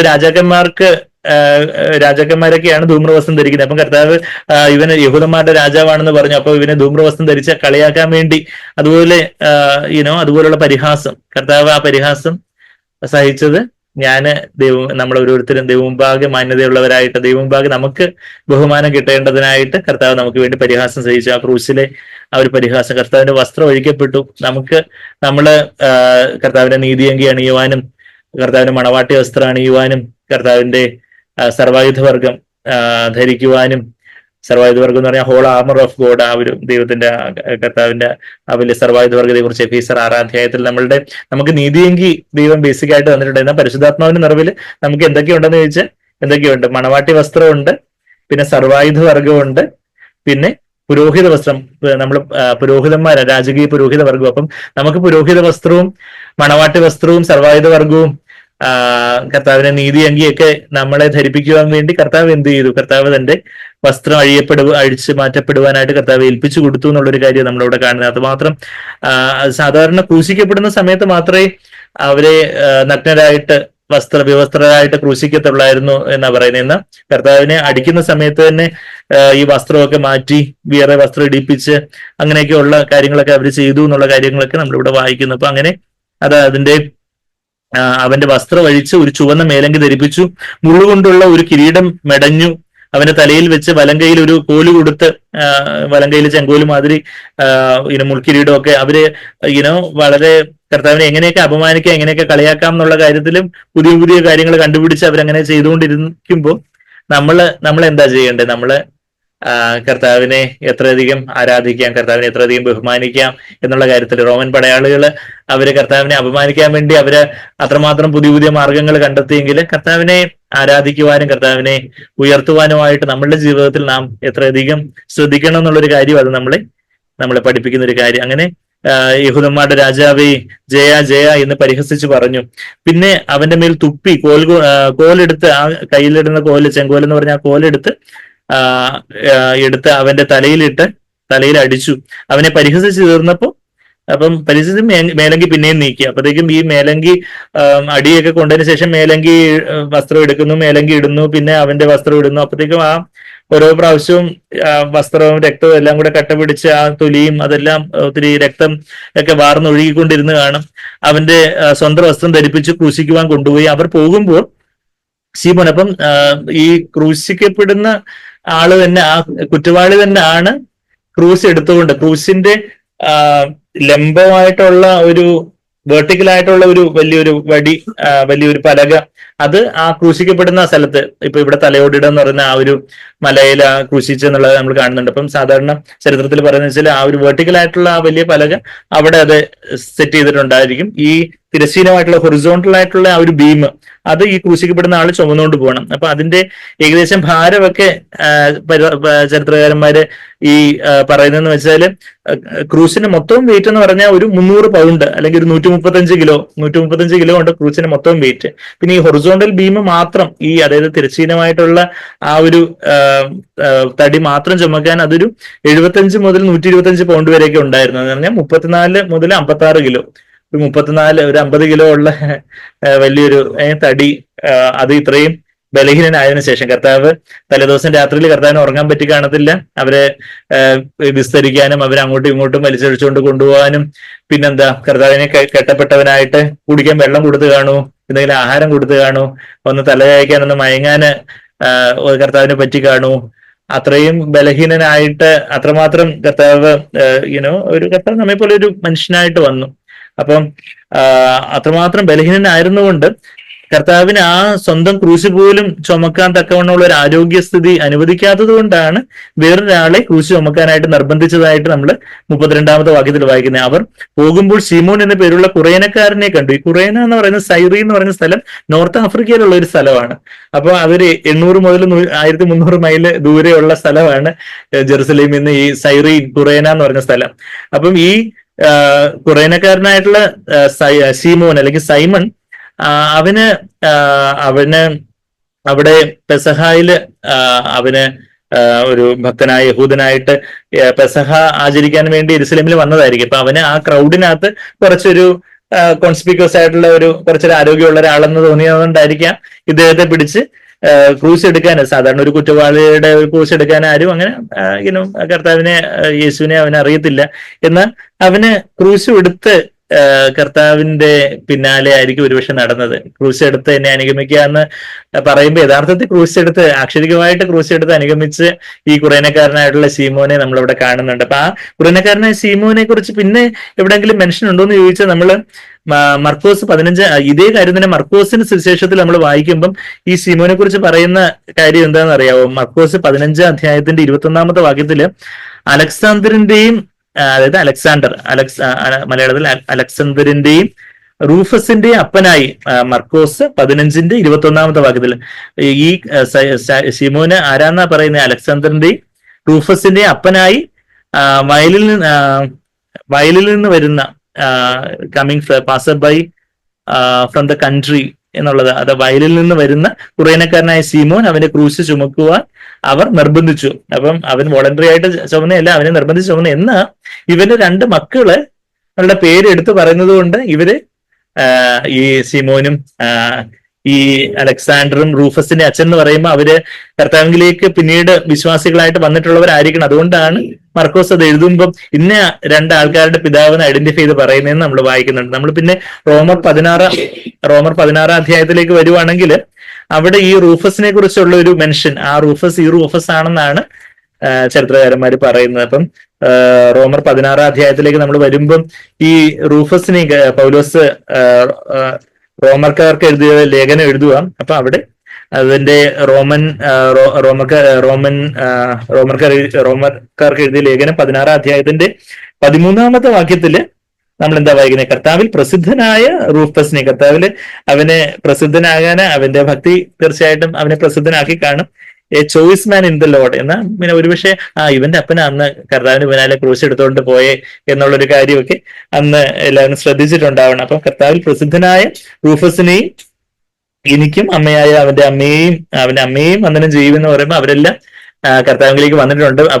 അപ്പോഴത്തേക്കും ശീമോന്റെ കാര്യം നമ്മളിവിടെ വായിക്കുന്നില്ല. എന്നാൽ അലക്സാണ്ടറിന്റെയും റൂഫസിന്റെയും പിതാവ് എന്നൊക്കെ നമ്മൾ വായിക്കുമ്പോൾ അവന്റെ പേര് പലപ്പോഴും വചനത്തില് ഇപ്പൊ മൽക്കോസിന്റെ പേര് ആ ചേവകന്റെ മഹാപുരോഹിതന്റെ സേവനായിട്ടുള്ള മൽക്കോസിന്റെ പേര് യോഹന്നാൻ 19 അധ്യായത്തിലൊക്കെ പറയുമ്പോൾ മൽക്കോസ് ഒരുപക്ഷെ വിശ്വാസത്തിലേക്ക് വന്നിട്ടുള്ളത് കൊണ്ടായിരിക്കണം മൽക്കോസിന്റെ പേര് മെൻഷൻ ചെയ്തതെന്ന് അന്നത്തെ ആ ഒരു നമ്മൾ പുതിയ നിയമത്തില് പേര് മെൻഷൻ ചെയ്യുന്ന കാര്യങ്ങൾ പിന്നീട് വിശ്വാസ സമൂഹത്തിലേക്ക് വരുന്നവരുടെ പേരുകളായിരുന്നു അവർക്ക് പരിചയം ഉണ്ടായിരുന്നത്. അപ്പൊ അതുകൊണ്ട് അവരും വിശ്വാസത്തിലേക്ക് വന്നു കാണും എന്നുള്ളൊരു കാര്യത്തൊക്കെ നമ്മളവിടെ കാണുന്നുണ്ട്. അപ്പം കർത്താവ് നമ്മളൊന്ന് ആലോചിച്ച് നോക്കിയാൽ സർവശക്തനായ ദൈവം, സർവ്വതയും സൃഷ്ടിച്ചവനായ പാൻഡാക്രറ്റോർ ഓൾമൈറ്റി ഗോഡ് ആയിട്ടുള്ള ആ യേശു കർത്താവ് സ്വന്തം ക്രൂശ് ചുമക്കാൻ പോലുള്ള ഒരു ആരോഗ്യമില്ലാത്തവനായിട്ട് വേറൊരാൾക്ക് കർത്താവിന്റെ ക്രൂശ് ചുമക്കേണ്ടതായിട്ടുള്ള ഒരർത്ഥത്തിൽ പറഞ്ഞ ഇൻവേർട്ടർ കോമയിൽ ഗതികേട് എന്നുള്ള രീതിയിൽ അങ്ങനെ വരുന്നത്. എന്നാൽ കർത്താവ് ആർക്ക് വേണ്ടിയാ ഗതികേട് സഹിച്ചേ? എനിക്ക് വേണ്ടിയാ സഹിച്ചേ. അപ്പൊ നമ്മൾ ഇതെല്ലാം അറിയുമ്പം എന്താ ഇതൊക്കെ വായിക്കുമ്പം ദൈവം എന്നെ സ്നേഹിച്ചു. നമ്മളവിടെ 1 യോഹന്നാൻ 4:19 ഒരു വാക്യം ഉണ്ടല്ലോ, കർത്താവ് God we love him because he first loved us. അവൻ നമ്മെ ആദ്യം സ്നേഹിച്ചത് കൊണ്ട് നാം അവനെ സ്നേഹിക്കുന്നുവെന്ന് അവിടെ 1 യോഹന്നാൻ 4:19 നമ്മൾ വായിക്കുന്നുണ്ട്. എങ്ങനെ കർത്താവിനെ കൂടുതൽ സ്നേഹിക്കേണ്ടതെന്നൊക്കെ പല ക്വസ്റ്റ്യൻ ആൻസർ സെഷനൊക്കെ ചോദിക്കുമ്പോൾ സാഗ്ബേറെ സ്ഥിരമായിട്ട് വേറെ സ്റ്റാൻഡേർഡ് റിപ്ലൈ ആയിട്ട് 2 വേഴ്സസ് കോട്ട് ചെയ്യുന്ന ഞാൻ ശ്രദ്ധിച്ചിട്ടുണ്ട്. ഒന്ന് ഈ വേഴ്സ് 1 യോഹന്നാൻ 4:19 എന്താ? We love because he first loved us. അവൻ ആദ്യം നമ്മെ സ്നേഹിച്ചത് കൊണ്ട് നാം സ്നേഹിക്കുന്നു. അപ്പം കർത്താവ് ആദ്യം എങ്ങനെ എന്നെ സ്നേഹിച്ചെന്നുള്ള കാര്യമാണ് നമ്മളിപ്പം വായിക്കുന്നത്. സ്വന്തം ക്രൂശ് ചുമക്കാൻ പോലുള്ള ഒരു ആരോഗ്യം ഇല്ലാതെ കർത്താവ് അത്രമാത്രം എനിക്ക് വേണ്ടി കർത്താവ് സഹിച്ചു. ഞാൻ മാത്രമേ ഈ ലോകത്ത് പാപിയായിട്ടുണ്ടായിരുന്നുള്ളെങ്കിൽ പോലും എന്ന് വിശ്വസിക്കുന്നുണ്ടോ അർപ്പിത ജോസിനെയൊക്കെ? ഇത് ഞാൻ മാത്രമേ, നമ്മുടെ അർപ്പിത മാത്രമേ അല്ലെങ്കിൽ ജോസിനെ മാത്രമേ നിങ്ങൾക്ക് വേണ്ടിയാണ് യേശു കർത്താവ് ആർക്ക് വേണ്ടി ഇതെല്ലാം സഹിച്ചെന്ന് ചോദിച്ചാൽ എനിക്ക് വേണ്ടിയാണ്, നമുക്ക് ഓരോരുത്തർക്ക് വേണ്ടി എന്നുള്ളൊരു കാര്യം. വേറെ ആരും ഈ ലോകത്ത് പാപിയായിട്ടില്ലായിരുന്നെങ്കിൽ പോലും യേശു കർത്താവ് എനിക്ക് വേണ്ടി വന്ന് ക്രൂശിൽ മരിക്കുമായിരുന്നു. അങ്ങനെ അവൻ എന്നെ സ്നേഹിച്ച്, അവൻ ആദ്യം, അതാണ് നമ്മളിവിടെ 19ാമത്തെ വാക്യത്തിൽ, അവൻ ആദ്യം നമ്മെ സ്നേഹിച്ചത് കൊണ്ട് നാം സ്നേഹിക്കുന്നു. കർത്താവ് എന്നെ ആദ്യം സ്നേഹിച്ചു, കർത്താവ് എന്നെ അത്രയധികം സ്നേഹിക്കുന്നു, അത്രയധികം. കർത്താവ് ലോകസ്ഥാപനത്തിന് മുന്നമേ എന്നെ സ്നേഹിച്ചു. അത് കഴിഞ്ഞിട്ട് എനിക്ക് വേണ്ടി ലോകസ്ഥാപനത്തിന് മുന്നമേ അർക്കപ്പെട്ട കുഞ്ഞാടെന്നൊക്കെ വെളിപാട് 13:8 വാക്യത്തില് the lamb of God who was slain before the foundation of the world എന്ന് നമ്മൾ വായിക്കുന്നുണ്ട്. നമുക്കത് വായിക്കണം. വെളിപാട് പുസ്തകം 13-ാം വാക്യത്തില് യേശു കർത്താവ് എപ്പോഴാണ് അർക്കപ്പെട്ടത്?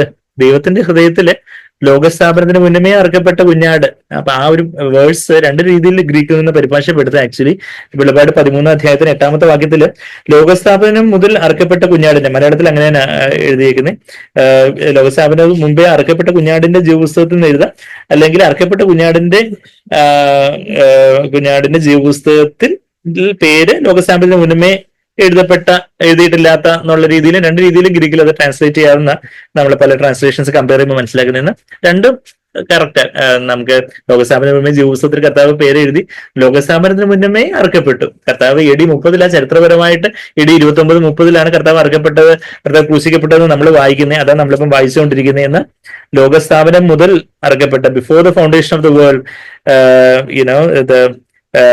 written from the foundation of the world in the book of life of the Lamb who has been slain before the foundation of the world. അപ്പോ എന്ന് പറഞ്ഞ ഫ്രം എന്നുള്ള ആ ഒരു വാക്ക്, അപ്പോ from the foundation of the world, ലോകസ്ഥാപനം മുതലേ അർക്കപ്പെട്ട ആ ഒരു കർത്താവ് എനിക്ക് വേണ്ടി യാഗമായി തീരുവാൻ ആദാമും പാപം ചെയ്തതിനൊക്കെ മുമ്പേ പിതാവ് ഇതെല്ലാം മുന്നറിഞ്ഞ് ഇന്ന് 21-ാം നൂറ്റാണ്ടില് സന്ദീപ് എന്ന് പറയുന്ന ഒരു മനുഷ്യൻ ഇവിടെ ജീവിക്കും. അല്ലെങ്കിൽ നമ്മുടെ ഓരോരുത്തരുടെയും പേര് നമ്മൾ അവിടെ എഴുതണം. അത് കഴിഞ്ഞിട്ട് ഇവന് വേണ്ടി, ഇവൾക്ക് വേണ്ടി, ഈ എന്റെ മോന് വേണ്ടി, ഈ എന്റെ മോക്ക് വേണ്ടി എന്റെ പുത്രനെ ഞാൻ യാഗമാക്കാനായിട്ട് ഏൽപ്പിച്ചു കൊടുക്കുന്നു. അപ്പൊ അങ്ങനെ കർത്താവ് യാഗമാകാനായിട്ട് കർത്താവ് ഭൂമിയിലേക്ക് വരുമ്പോൾ തന്നെ ഞാൻ എന്റെ പിതാവിന്റെ ഇഷ്ടം ചെയ്യുവാനാ വന്നതെന്ന് പറഞ്ഞ് കർത്താവ് തന്റെ ക്രൂശ് മരണത്തെ കുറിച്ച് കർത്താവ് വളരെ മുമ്പേ പ്രവചിക്കുന്ന കാര്യങ്ങളൊക്കെ മത്തായി 16-ാം മുതൽ, ഇതിപ്പോ മത്തായി 27 നമ്മൾ വായിക്കുന്ന, മത്തായി 16-ാം മുതലേ കർത്താവ് താൻ യെരുശലേമിൽ പോയി ക്രൂശിക്കപ്പെടേണ്ടതാകുന്നു, 3-ാം നാൾ ഉയർത്തെഴുന്നേക്കുന്നതാകുന്നു എന്നുള്ള കാര്യങ്ങളൊക്കെ നമ്മൾ അവിടെ വായിക്കുന്നുണ്ട്. അപ്പം അതാ നമ്മള് അവർ പോകുമ്പോൾ ശീമോൻ എന്ന പേരുള്ള കുറേനക്കാരനെ കണ്ടു, അവരുടെ ക്രൂശ് ചുമക്കുവാൻ നിർബന്ധിച്ചു. തലയോടിയുടെ എന്ന അർത്ഥമുള്ള ഗൊൽഗോത്ത എന്ന സ്ഥലത്ത്. അപ്പൊ നമ്മൾ കഴിഞ്ഞ ആഴ്ചയും കണ്ടതുപോലെ ഗൊൽഗോത്ത എന്നുള്ളൊരു പേര് നമ്മളവിടെ കാണുന്നു, തലയോടിയിടം. അപ്പൊ അവിടെ യെരുശലേമിന്റെ മതിലുകൾക്ക് തൊട്ടപ്പുറത്തുള്ള ഒരു കുന്നായിരുന്നു ഈ ഗൊൽഗോത മല. ആ മലയുടെ പേരാണ് ഗൊൽഗോത. ആ ഗോൽഗോത എന്നുള്ള വാക്കിനർത്ഥം പ്ലേസ് ഓഫ് എ സ്കൾ, തലയോടിന്റെ ഇടം. അപ്പൊ എന്തുകൊണ്ട് അങ്ങനെ ഒരു പേരൊക്കെ അതിന് കിട്ടിയെന്ന് ചോദിച്ചാൽ, തലയോട് എന്ന് പറഞ്ഞാൽ എന്താ, ഈ ഡേഞ്ചർ സിഗ്നൽ ആയിട്ടൊക്കെ നമ്മൾ സാധാരണ തലയോട് നമ്മൾ കാണുമ്പോൾ പെട്ടെന്ന് ഒരു തലയോട് കാണുമ്പോൾ നമ്മൾ പെട്ടെന്ന് എന്താ എടുക്കാൻ നോക്കൂ? ഇല്ല, നമ്മൾ കുറച്ചൊന്ന് അത് കാണുമ്പോൾ തന്നെ നമുക്ക് ഒരു തലയോടിടം എന്ന് പറയുമ്പോൾ ആ ക്രൂശിക്കപ്പെടുന്ന അന്ന് കുറ്റവാളികളെ, ഏറ്റവും നീചരായിട്ടുള്ള, ഏറ്റവും മോശമായിട്ടുള്ള കുറ്റവാളികളെ ക്രൂശിക്കുന്ന ഒരു നൊട്ടോറിയസ് പ്ലേസ് ആയിട്ട്, എസ്റ്റാബ്ലിഷ്ഡ് ആയിട്ടുള്ള ഒരു സ്ഥലമായിരുന്നിരിക്കണം ഈ മല. അപ്പൊ അതുകൊണ്ടാണ് അതിന് തലയോടെന്ന് പറഞ്ഞാൽ അത് വല്ലാത്ത ഒരു അവജ്ഞയെ സൂചിപ്പിക്കുന്ന, ദുഃഖത്തെയും ഭയങ്കര ടോർച്ചറിനെ എന്താ മലയാളത്തിൽ എന്താ പറയുന്നത്, ഭയങ്കര പീഡനം, ഉപദ്രവം, അതിനെയൊക്കെ സൂചിപ്പിക്കുന്ന ഒരു സ്കളെന്ന് പറഞ്ഞു. അപ്പൊ അങ്ങനെ ഒരു ഇടത്തില് അങ്ങനെ ഒരു മല. അപ്പൊ ആ ഒരുപക്ഷെ ആ മലയുടെ ആകൃതി തന്നെ ഒരു തലയോടിന്റെ ആകൃതി ആയിക്കൂടുന്നില്ല എന്നും ആ ഓക്കെ. അതെ അതെ. അപ്പൊ അങ്ങനെ ഒരു അതിന്റെ ഷേപ്പ് ആയിരിക്കാമെന്ന് ചില ചരിത്രകാരന്മാർ അങ്ങനെ പറയുന്നതായിട്ട് നമ്മൾ വായിക്കുന്നുണ്ട്. എന്നാൽ അങ്ങനെ ഒരു പേര് അതിന് കിട്ടിയതായിട്ട് നമ്മൾ അവിടെ വായിക്കുന്നുണ്ട്. അപ്പൊ ആ ഇടം, അപ്പൊ ആ തലയോടിയിടം എന്നുള്ള വാക്കിന് അതിന്റെ ലാറ്റിനിലാണ് കാൽവരി എന്നുള്ള വാക്കുള്ളത്. ഗ്രീക്കിൽ ക്രേനിയൻ. ക്രേനിയൻ. അതെ അതെ. Okay okay. അതിന്റെ അങ്ങനെ ചില ഫോട്ടോ ഒക്കെ ചില നമ്മുടെ ബൈബിൾ സത്യവേദ പുസ്തകത്തിലെ ചില ഫോട്ടോഗ്രാഫ് ഒക്കെ അങ്ങനെ തലയോടിന്റെ ഷേപ്പ് ഉള്ള ഒരു കുന്നായിട്ട് ഒക്കെ അങ്ങനെ ചിത്രകരം എന്നൊക്കെ പറയുന്നുണ്ട്. അപ്പൊ അങ്ങനെ അപ്പൊ അതിന് ഗൊൽഗോഥ എന്നാണ് എബ്രായ ഭാഷയിൽ പറയുന്ന പേര്.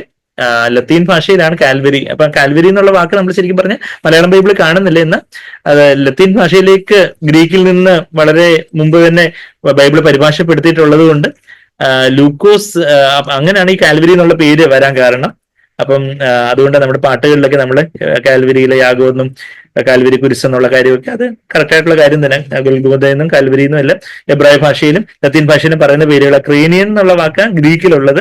KJV-യിൽ NASB-യിലൊന്നും നമ്മൾ കാൽവരി എന്നുള്ള വാക്ക് കാണുന്നില്ല. എന്ന് KJV-യിൽ ലൂക്കോസ് 23:33 കാൽവരി എന്നുള്ള വാക്ക് അവിടെ KJV-യിൽ അവിടെ ലത്തീൻ ഭാഷയിൽ ആ പരിഭാഷ തന്നെ എടുത്തിട്ടുണ്ട്. ഒരുപക്ഷെ അവിടുന്ന് ആയിരിക്കാം പിന്നീട് പാട്ടുകാരൊക്കെ ആ വാക്ക് കൂടുതലായിട്ട് ഉപയോഗിക്കാനും അങ്ങനെ ആ കാൽവരി എന്നുള്ള ഒരു പദം. അപ്പൊ ആ കാൽവരിയില് ആ ഒരു തലയോടിയിടത്തില് നമുക്ക് വേണ്ടി യാഗമായി തീർന്നൊരു കർത്താവ്. അപ്പൊ നമ്മള് മത്തായി 27-ലുണ്ട്. മത്തായി 27-ൽ അത് കഴിഞ്ഞിട്ട് 34-ാമത്തെ വാക്യം, അതിന്റെ 27-34 അവന് കയ്പ് കലക്കി വീഞ്ഞ് കുടിക്കുവാൻ കൊടുത്തു. അത് രുചി നോക്കിയപ്പോൾ അവന് കുടിക്കുവാൻ മനസ്സായില്ല. അപ്പം കർത്താവ് ഒന്ന് രുചി നോക്കി. അപ്പൊ രുചി നോക്കിയപ്പോൾ ഇത് സാധാരണ അന്ന് അവരുടെ എന്താ പറയുന്നത്, ക്രൂശിക്കപ്പെടുന്ന ആ കുറ്റവാളികൾക്ക് അവരുടെ ആ പെയിനും ആഗണിയും ഒക്കെ, അവരുടെ ആ ഒരു വലിയ വേദനയും ദുരിതവും ഒക്കെ കുറച്ചൊക്കെ ഒന്ന് മയപ്പെടാൻ വേണ്ടി ഒരു ഉറങ്ങാൻ കൊടുക്കുന്നത് പോലെ, ഒരു അനസ്തേഷ്യ, ഒരു മയക്കാൻ കൊടുക്കുന്നത് പോലെയുള്ള ഒരു പാനീയം ആ ക്രൂശിക്കപ്പെടുന്ന ക്രിമിനൽസിന് കൊടുക്കുന്നത്. എന്ന് കർത്താവിന് അത് കൊടുത്തപ്പോൾ കർത്താവ് അത് കുടിക്കാൻ മനസ്സായില്ല. അതിന്റെ കാരണം നമ്മൾ സാക്രിഫൈസ് കേട്ടിട്ടുണ്ട്. എന്താ, കർത്താവ് അങ്ങനെ മയങ്ങി കിറങ്ങി ഇരുന്നാല് കർത്താവിന് ഒരു വശത്തുള്ള കള്ളനെ മാനസാന്തരപ്പെടുത്താനുണ്ട്, മാനസാന്തരത്തേക്ക് നയിക്കാനുണ്ട്. കർത്താവിനെ തന്റെ അമ്മയെ യോഹന്നാന് തന്റെ അമ്മയെ ഏൽപ്പിച്ചു കൊടുക്കാനുണ്ട്. അങ്ങനെ പല കാര്യങ്ങള് കർത്താവിനെ ആ ഒരു തിരുവഴുത്തിൽ നിവൃത്തിയാകത്തക്ക വണ്ണം ദാഹിക്കുന്നു എന്ന് പറയേണ്ടതായിട്ടും അതുപോലുള്ള പല കാര്യങ്ങളുണ്ട്. അപ്പം അതുകൊണ്ട് ആ സമയത്തും പിതാവിനോടുള്ള ബന്ധം കർത്താവ് വേർപെട്ടില്ല. അപ്പം ആ സമയത്തും പരിശുദ്ധാത്മാവ് നിറഞ്ഞവനായിട്ട് തന്നെ കർത്താവ് എല്ലാം സഹിച്ചേ. അപ്പം കർത്താവ് he tasted death by the grace of God എന്ന് നമ്മൾ എബ്രായർ 2:9 വാക്യത്തിൽ വായിക്കുന്നുണ്ട്. അവൻ ദൈവകൃപയാല് മരണത്തെ രുചിച്ചു എന്നുള്ളൊരു കാര്യം നമ്മൾ വായിക്കുന്നത്. അപ്പൊ ആ ഒരു പരിശുദ്ധാത്മാവിന്റെ ശക്തിയില് കർത്താവ് 3 നാഴിക നേരം, അവസാനമുള്ള 3 നാഴിക നേരം പിതാവിനെ കൈവിടപ്പെട്ടപ്പം കൃപ ലഭിച്ചില്ല. പരിശുദ്ധാത്മാവിന്റെ ശക്തിയായ കൃപ കർത്താവിന് ലഭിച്ചില്ല. എന്നാ ബാക്കിയുള്ള സമയത്ത് കർത്താവ് ആ പരിശുദ്ധാത്മാവിന്റെ ശക്തിയിൽ തന്നെ നമ്മൾ എബ്രായർ 2-ാമത്തെ വാക്യത്തിൽ കർത്താവിന്റെ ജീവിതത്തിന്റെ ഒടുവിലായിട്ടും ഉള്ള കർത്താവിന് ആ മരണം രുചിക്കുവാനും പരിശുദ്ധാത്മാവിന്റെ കൃപ വേണ്ടിയതായിട്ടുണ്ടായിരുന്നു എന്നുള്ള കാര്യം നമ്മളിവിടെ കാണുന്നത്. നമ്മൾ എബ്രായർ 2:9 എങ്കിലും ദൈവകൃപയാൽ എല്ലാവർക്കും വേണ്ടി മരണം ആസ്വദിക്കുവാൻ എന്നുള്ള വാക്കിനെക്കാട്ടിലും മരണം ആസ്വദിക്കുവായിരുന്നില്ല, രുചിക്കുവാൻ, ടേസ്റ്റഡ് ഡെത്ത് എന്നുള്ള കാര്യം മലയാള പരിഭാഷയിൽ ഏതാണ്ട് ഇത് ആസ്വദിക്കുന്ന കാര്യമൊന്നുമല്ല, മറിച്ച് മരണം രുചിക്കുവാൻ ദൂതന്മാരിലും അല്പം ഒരു താഴ്ച വന്നവനായ യേശു മരണം അനുഭവിച്ചത് കൊണ്ട് അവനെ മഹത്വവും ബഹുമാനവും അണിഞ്ഞവനായി നാം കാണുന്നു എന്നുള്ള കാര്യമൊക്കെ നമ്മളവിടെ കാണുന്നുണ്ട്. അപ്പം കർത്താവിന്റെ ജീവിതത്തിന്റെ അവസാനം കർത്താവിന്റെ ദൈവകൃപയായിരുന്നു. കർത്താവിന്റെ ജീവിതത്തിന്റെ തുടക്കത്തിൽ തന്നെ അവൻ പൈതലായിരുന്നപ്പോൾ തന്നെ ദൈവകൃപയിൽ വളർന്നു വന്നു എന്നൊക്കെ നമ്മൾ ലൂക്കോസ് 2:40 നമ്മൾ വായിക്കുന്നുണ്ട്. നമ്മൾ സാക്രിഫൈസ് പലപ്പോഴും കേട്ടിട്ടുണ്ട്. കർത്താവിന്റെ ജീവിതത്തിന്റെ തുടക്കത്തിലും ഒടുക്കത്തിലും എല്ലാം കർത്താവിന് കൃപ ആവശ്യമായിരുന്നു എന്നുള്ള ദൈവവചനത്തിലെ ആ രംഗങ്ങൾ നമ്മൾ കാണുന്നുണ്ട്. അപ്പം നമ്മുടെ ജീവിതത്തിൽ എത്രയധികം കർത്താവിന് കൃപ വേണം എന്നുള്ളൊരു കാര്യം നമ്മൾ പലവിധമായിട്ടുള്ള കർത്താവ് ക്രൂശ് എടുത്തുകൊണ്ട് കർത്താവ് എങ്ങനെയാ തന്നെ അനുഗമിക്കണം എന്ന് പറഞ്ഞു. ഇതെല്ലാം ഈ ക്രൂശീകരണമൊക്കെ നടക്കുന്നതിന് മുമ്പ് തന്നെ കർത്താവ് ഇതെല്ലാം മുമ്പിൽ കണ്ടുകൊണ്ട് എന്താ പറഞ്ഞത്, ഒരുവൻ എന്നെ അനുഗമിക്കാൻ ഇച്ഛിച്ചാൽ അവൻ തന്നെ ത്യജിച്ച് തന്റെ ക്രൂശ് എടുത്തുകൊണ്ട് എന്നെ അനുഗമിക്കണമെന്ന് പറയുമ്പോൾ എന്താ, ക്രൂശ് എന്ന് പറഞ്ഞാൽ അതുപോലെ ഒരു ടോർച്ചറസ് ഡെത്ത് ആണ്. ഒരാൾ ക്രൂശ് എടുത്തുകൊണ്ട് അങ്ങോട്ട് പോയി കഴിഞ്ഞാൽ പിന്നെ അവനൊരു തിരിച്ചുവരവില്ല, അവനൊരു മരണത്തിലേക്കാണ് പോകുന്നത്. എന്ന് പറയുന്നത് പോലെ നമ്മുടെ ജഡത്തെ ഓരോ ദിവസവും നമ്മൾ ക്രൂശിക്കാതെ നമുക്ക് കർത്താവിനെ പിൻപറ്റാൻ സാധിക്കില്ലെന്ന് പറയുമ്പോൾ എന്താ നമ്മൾ അവിടെ അർത്ഥമാക്കുന്നത്? അവിടെ അതുപോലൊരു മരണത്തിലൂടെ നമ്മൾ ദിവസവും കടന്നു പോകാനായിട്ടല്ലാതെ എനിക്ക് എന്റെ യേശു കർത്താവിനെ പിൻപറ്റാനൊക്കത്തില്ല. നമുക്ക് നമ്മളുടേതായ പല ഇഷ്ടങ്ങളും പല താല്പര്യങ്ങളും എല്ലാം ഉണ്ട്, നമ്മളുടേതായ പല മുൻഗണനകളും കാര്യങ്ങളൊക്കെ ഉണ്ട്. എന്നാൽ അതെല്ലാം കർത്താവിന്റെ മുമ്പാകെ, കർത്താവ് എനിക്ക് അങ്ങേ പിൻഗമിക്കണമെങ്കിൽ ഞാൻ ക്രൂശിക്കപ്പെടണം, ഞാൻ ക്രൂശ് എടുക്കുന്നു എന്ന് പറഞ്ഞാൽ, കർത്താവ് ഈ ക്രൂശിൽ ഞാൻ അങ്ങ് മരിക്കുന്നു, ഞാൻ അങ്ങ് മരിച്ച് എനിക്ക് വേണ്ടി ക്രൂശ് മരിച്ചതുപോലെ ഞാനും എന്റെ ഇഷ്ടത്തിനായിട്ട് അങ്ങ് മരിക്കുന്നു, അങ്ങനെ ഞാൻ എന്നത്തിനെ വട്ടപൂജ്യമായിട്ട് ഏൽപ്പിച്ചു തരുന്നു എന്ന് പറയുമ്പോഴാണ് പരിശുദ്ധാത്മാവിന്റെ അളവില്ലാത്ത കൃപ, പരിശുദ്ധാത്മാവിന്റെ ശക്തി നമ്മളിൽ ഒന്ന് നിറഞ്ഞ് യേശുവിനെ അനുസരിക്കുവാൻ തക്കവണ്ണം നമ്മുടെ ചിന്തകളിലും വാക്കുകളിലും പ്രവർത്തികളിലും ഒക്കെ യേശുവിന്റെ ആ ഒരു പരിശുദ്ധാത്മാവിന്റെ ഒരു ലീഡിങ് അനുസരിച്ച് നമുക്ക് പോകാൻ. അപ്പൊ കർത്താവ് ഈ ഇത്രയും ഘോരമായിട്ടുള്ള വേദനയൊക്കെ സഹിക്കുമ്പം എന്താണ് പറയുന്നത്, ഒരു പെയിൻ കില്ലർ മാതിരി, നമ്മൾ പെയിൻ കില്ലർ കഴിക്കരുതെന്നല്ല ഇവിടെ പറഞ്ഞതെന്ന് വെച്ചാൽ, കർത്താവിന്റെ അവസാനം ഈ നമ്മൾ യോഹന്നാൻ 19 വരുമ്പോൾ കർത്താവ് ഇതെല്ലാം, കർത്താവ് തന്റെ ശുശ്രൂഷയെല്ലാം, ക്രൂശിലുള്ള തന്റെ ശുശ്രൂഷയെല്ലാം നിവൃത്തിയായി എന്നുള്ളത് അറിഞ്ഞ് കർത്താവ് വീണ്ടും അത് കുടിക്കുന്നതായിട്ട്, ആ കാടിവെള്ളം അല്ലെങ്കിൽ ആ വായിൽ പുളിച്ച് വീഞ്ഞ് കുടിക്കുന്നതായിട്ട്, കയ്പ് കലക്കിയ വീഞ്ഞ് കർത്താവ് കുടിക്കുന്നതായിട്ട് അവസാനം കാണുന്നുണ്ട്. അപ്പൊ അതുകൊണ്ട് അവസാനം, അപ്പം വേദനയൊക്കെ ആയിട്ട് നമ്മള് ഇപ്പൊ ടാബ്ലറ്റ് കഴിക്കുന്നതെന്ന് അതിന്റെ അർത്ഥമില്ല എന്ന് വെച്ചാൽ കർത്താവിനെ അത് അവസാനം ചെയ്യുന്നുണ്ട്. എന്നാൽ ഒരു സമയത്തേക്ക് അത് താൻ അതിലൂടെ കടന്നു പോയിട്ട് വേണം അനേകരെ വീണ്ടും രക്ഷിക്കാനും അനേകർക്ക് വീണ്ടും സൗരഭ്യവാസനയാകുവാനും. ഈവൻ പിതാവ് ഇവർ ചെയ്യുന്നത് എന്തെന്ന് അറിയാമെങ്കിൽ ഇവരോട് ക്ഷമിക്കണമേ എന്ന് കർത്താവ് അവിടെ ലൂക്കോസ് 23:34 പ്രാർത്ഥിക്കുമ്പോഴും കർത്താവ് ഈ മയക്ക് വെള്ളമൊക്കെ കുടിച്ച് കയ്പ് കലക്കിയ വീഞ്ഞൊക്കെ കുടിച്ച് മയങ്ങിക്കിറങ്ങിയിരിക്കുമായിരുന്നെങ്കിൽ കർത്താവിന് അങ്ങനെ പറയാൻ പറ്റത്തില്ലായിരുന്നു. അങ്ങനെ ആണെങ്കിൽ ഒരു വശത്തെ കള്ളന് മനസാന്തരം ഉണ്ടാവത്തില്ലായിരുന്നു. കർത്താവിന് അമ്മയും ശിഷ്യനും അമ്മയൊക്കെ ഏൽപ്പിച്ചു കൊടുക്കാൻ പറ്റത്തില്ലായിരുന്നു. അപ്പം ആ ഒരു പരിശുദ്ധാത്മാവിന്റെ, കർത്താവിനെ തന്നെ ആ സമയത്ത് ഇതൊക്കെ ചെയ്യണം എന്നുള്ള കാര്യം എല്ലാം ബ്ലൂ പ്രിന്റ് ആയിട്ടൊന്നും പിതാവ് പരിശുദ്ധാത്മാവ് പറഞ്ഞു കൊടുത്തിട്ടുണ്ടാവണമെന്നില്ല. എന്നാൽ പരിശുദ്ധാത്മാവിന്റെ ലീഡിങ് അനുസരിച്ചാണ് കർത്താവ് ഓരോ കാര്യം ചെയ്തത്. അപ്പം കർത്താവിന് അത് കുടിക്കാനൊരു ഇത് വന്നപ്പം അതിനൊരു ഫ്രീഡം ഇല്ല എന്ന് വെച്ചാൽ, എന്തോ ഇനിയും ചില കാര്യങ്ങൾ ചെയ്യേണ്ടതായിട്ടുണ്ട്, ഇത് മയങ്ങാനുള്ള കാര്യമാണെന്നുള്ള കാര്യം കർത്താവിന് അറിയാം. അപ്പൊ അന്ന് രുചിച്ചു നോക്കിയിട്ട് കർത്താവ് കുടിക്കാൻ വിസമ്മതിച്ചതായിട്ട്, അത്രയും വേദന നമ്മൾ ആലോചിച്ച് നോക്കി, അത്രയും വേദനയൊക്കെ ആയിരിക്കുന്ന സമയത്ത് എങ്ങനെയെങ്കിലും ഇതൊന്ന് കഴിഞ്ഞു കിട്ടിയാൽ മതി എന്ന് നമ്മുടെ സ്വാഭാവികമായിട്ട് നമ്മൾ ആഗ്രഹിക്കുന്നതെന്ന് കർത്താവ് ആ സമയത്തും കർത്താവ് പിതാവിന്റെ ഇഷ്ടം ചെയ്യേണ്ടതിനായിട്ട് തന്നെ ഏൽപ്പിച്ചു കൊടുത്തു. പിതാവെ, അവിടുന്ന് എനിക്ക് അതിനൊരു സ്വാതന്ത്ര്യം തരുന്നില്ലെങ്കിൽ എനിക്കതിന് പിതാവിന്റെ വായിൽ നിന്ന് വരുന്ന, ദൈവത്തിന്റെ വായിൽ നിന്ന് വരുന്ന ഓരോ വാക്കുകൊണ്ടും ജീവിക്കേണ്ടത് കർത്താവിന്റെ ശുശ്രൂഷയുടെ ആരംഭത്തിൽ പിശാചിനോട് പറഞ്ഞത്, കർത്താവിന്റെ ശുശ്രൂഷയുടെ അവസാനത്തിലും ആ ക്രൂശുമരണത്തിലും പിതാവിന്റെ ഒരു പ്രേരണ ഇല്ലാതെ കർത്താവ് ഒന്നും ചെയ്തില്ല. അപ്പൊ അതാ നമ്മളവിടെ, അത് എത്ര വലിയൊരു സ്റ്റാൻഡേർഡാ, കർത്താവ് ഈ ഇത്ര വലിയൊരു കർത്താവിനെ പിൻപറ്റാനായിട്ട് ദൈവം നമ്മളെ വിളിച്ചിരിക്കുന്നത്. അതുപോലെ ദൈവത്തിന്റെ ഇഷ്ടത്തിനായിട്ട് നമ്മുടെ ജീവിതത്തിലെ ഓരോ മേഖലകളിലും കർത്താവിന്റെ ഇഷ്ടത്തിനായിട്ട് നമ്മൾ അങ്ങനെ ഏൽപ്പിച്ചു കൊടുക്കുകയാണെങ്കിൽ എത്ര വലിയൊരു സ്വാതന്ത്ര്യമായിരിക്കും നമുക്ക് ഉണ്ടായിരിക്കുന്നത്, ആ ക്രൂസിലൂടെയുള്ള ഒരു സ്വാതന്ത്ര്യം. അതായത് നമ്മൾ 34 മത്തായി 27:34 അവന് കയ്പ് കലക്കി വീഞ്ഞു കുടിക്കുവാൻ കൊടുത്തു, അത് രുചിച്ചു നോക്കി അവൻ കുടിക്കുവാൻ മനസ്സായില്ല, അവനെ ക്രൂസിൽ തറച്ച ശേഷം അവർ ചിട്ടിട്ട് അവന്റെ വസ്ത്രം പകുത്തെടുത്തു. അപ്പൊ അതേ കാര്യങ്ങളൊക്കെ നമ്മൾ ഇനി യോഹന്നാന്റെ സുവിശേഷത്തിലും കാണുന്നുണ്ട്. ഞാൻ അപ്പോഴത്തേക്കും യോഹന്നാന്റെ സുവിശേഷത്തിലേക്ക് നമുക്ക് തിരിച്ചു വരാം. ഞാൻ ആ പിലാത്തോസിന്റെ കാര്യങ്ങള്, പിലാത്തോസ് വെള്ളം കൊണ്ട് കൈ കഴുകിയ കാര്യങ്ങളൊക്കെ ഒന്ന് കാണാൻ വേണ്ടി കുറേനക്കാരനായ ശീമോന്റെ കാര്യമൊന്നും യോഹന്നാന്റെ സുവിശേഷത്തിൽ പറയുന്നില്ലെന്ന്, ബാക്കിയുള്ള സുവിശേഷങ്ങളിൽ നമ്മൾ ആ കാര്യങ്ങളൊന്ന് വായിക്കാൻ വേണ്ടി ഞാൻ അങ്ങോട്ട് വന്നതാ. നമുക്ക് തിരിച്ച് യോഹന്നാന്റെ സുവിശേഷം 19 അധ്യായത്തിലേക്ക് വരാം.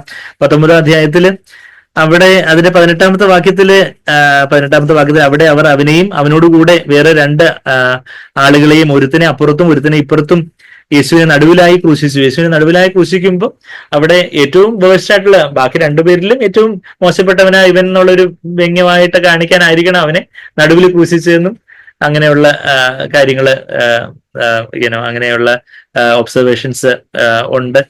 അപ്പൊ അതുപോലെ തന്നെ അവിടെ ക്രൂശ് തന്നെ മനുഷ്യരാശിയുടെ ഒത്ത നടുക്കായിട്ട് കർത്താവ് ക്രൂശിക്കപ്പെടുവാണ്. അവിടെ രക്ഷയിലേക്ക് പോകുന്ന ഒരു മനുഷ്യനുണ്ട്, നാശത്തിലേക്ക് പോകുന്ന ഒരു മനുഷ്യനുമുണ്ട്. അവിടെ ചിലർ പറയും അവസാന ക്രൂസിലെ കള്ളനെ പോലെ അങ്ങ് മാനസാന്തരപ്പെട്ടാൽ മതിയല്ലോ, അങ്ങ് സ്വർഗത്തിൽ പോകുമല്ലോ എന്ന് പറഞ്ഞാല് അതിന്റെ മറുവശം എന്ന് പറഞ്ഞാൽ എന്താ, ക്രൂസിൽ ഒരു വശത്തെ കള്ളനെ മാനസാന്തരപ്പെട്ട, വേറൊരു വശത്തെ കള്ളനെ അവസാന നിമിഷവും അവന് മാനസാന്തരപ്പെടാൻ കഴിഞ്ഞില്ല. അപ്പം അവസാന നിമിഷത്തേക്ക് നമ്മൾ മാനസാന്തരം, ഞാൻ എല്ലാമൊക്കെ കഴിഞ്ഞ് ഇപ്പൊ നമുക്ക് തോന്നിയ പോലെ അടിച്ചു പൊളിച്ച് രോഗപ്രകാരമൊക്കെ ഇങ്ങനെ ജീവിച്ചിട്ട് അവസാനം മരിക്കുന്നതിന് തൊട്ട് മുമ്പ് കർത്താവേ എന്നെ ഓർക്കണമേ പ്രതീക്ഷയൊക്കെ കാണണേ എന്നൊക്കെ പറഞ്ഞ അന്ന് അങ്ങനെയൊന്നും പറയാനുള്ള ഒരു നമ്മളെ നമ്മള് ദൈവത്തെക്കാട്ടില് ബുദ്ധിമാന്മാരല്ല എന്നുള്ള കാര്യമാണ് നമ്മൾ അവിടെ നിന്ന് ഒരു മുന്നറിയിപ്പായിട്ട് എടുക്കേണ്ടതായിട്ടുള്ള.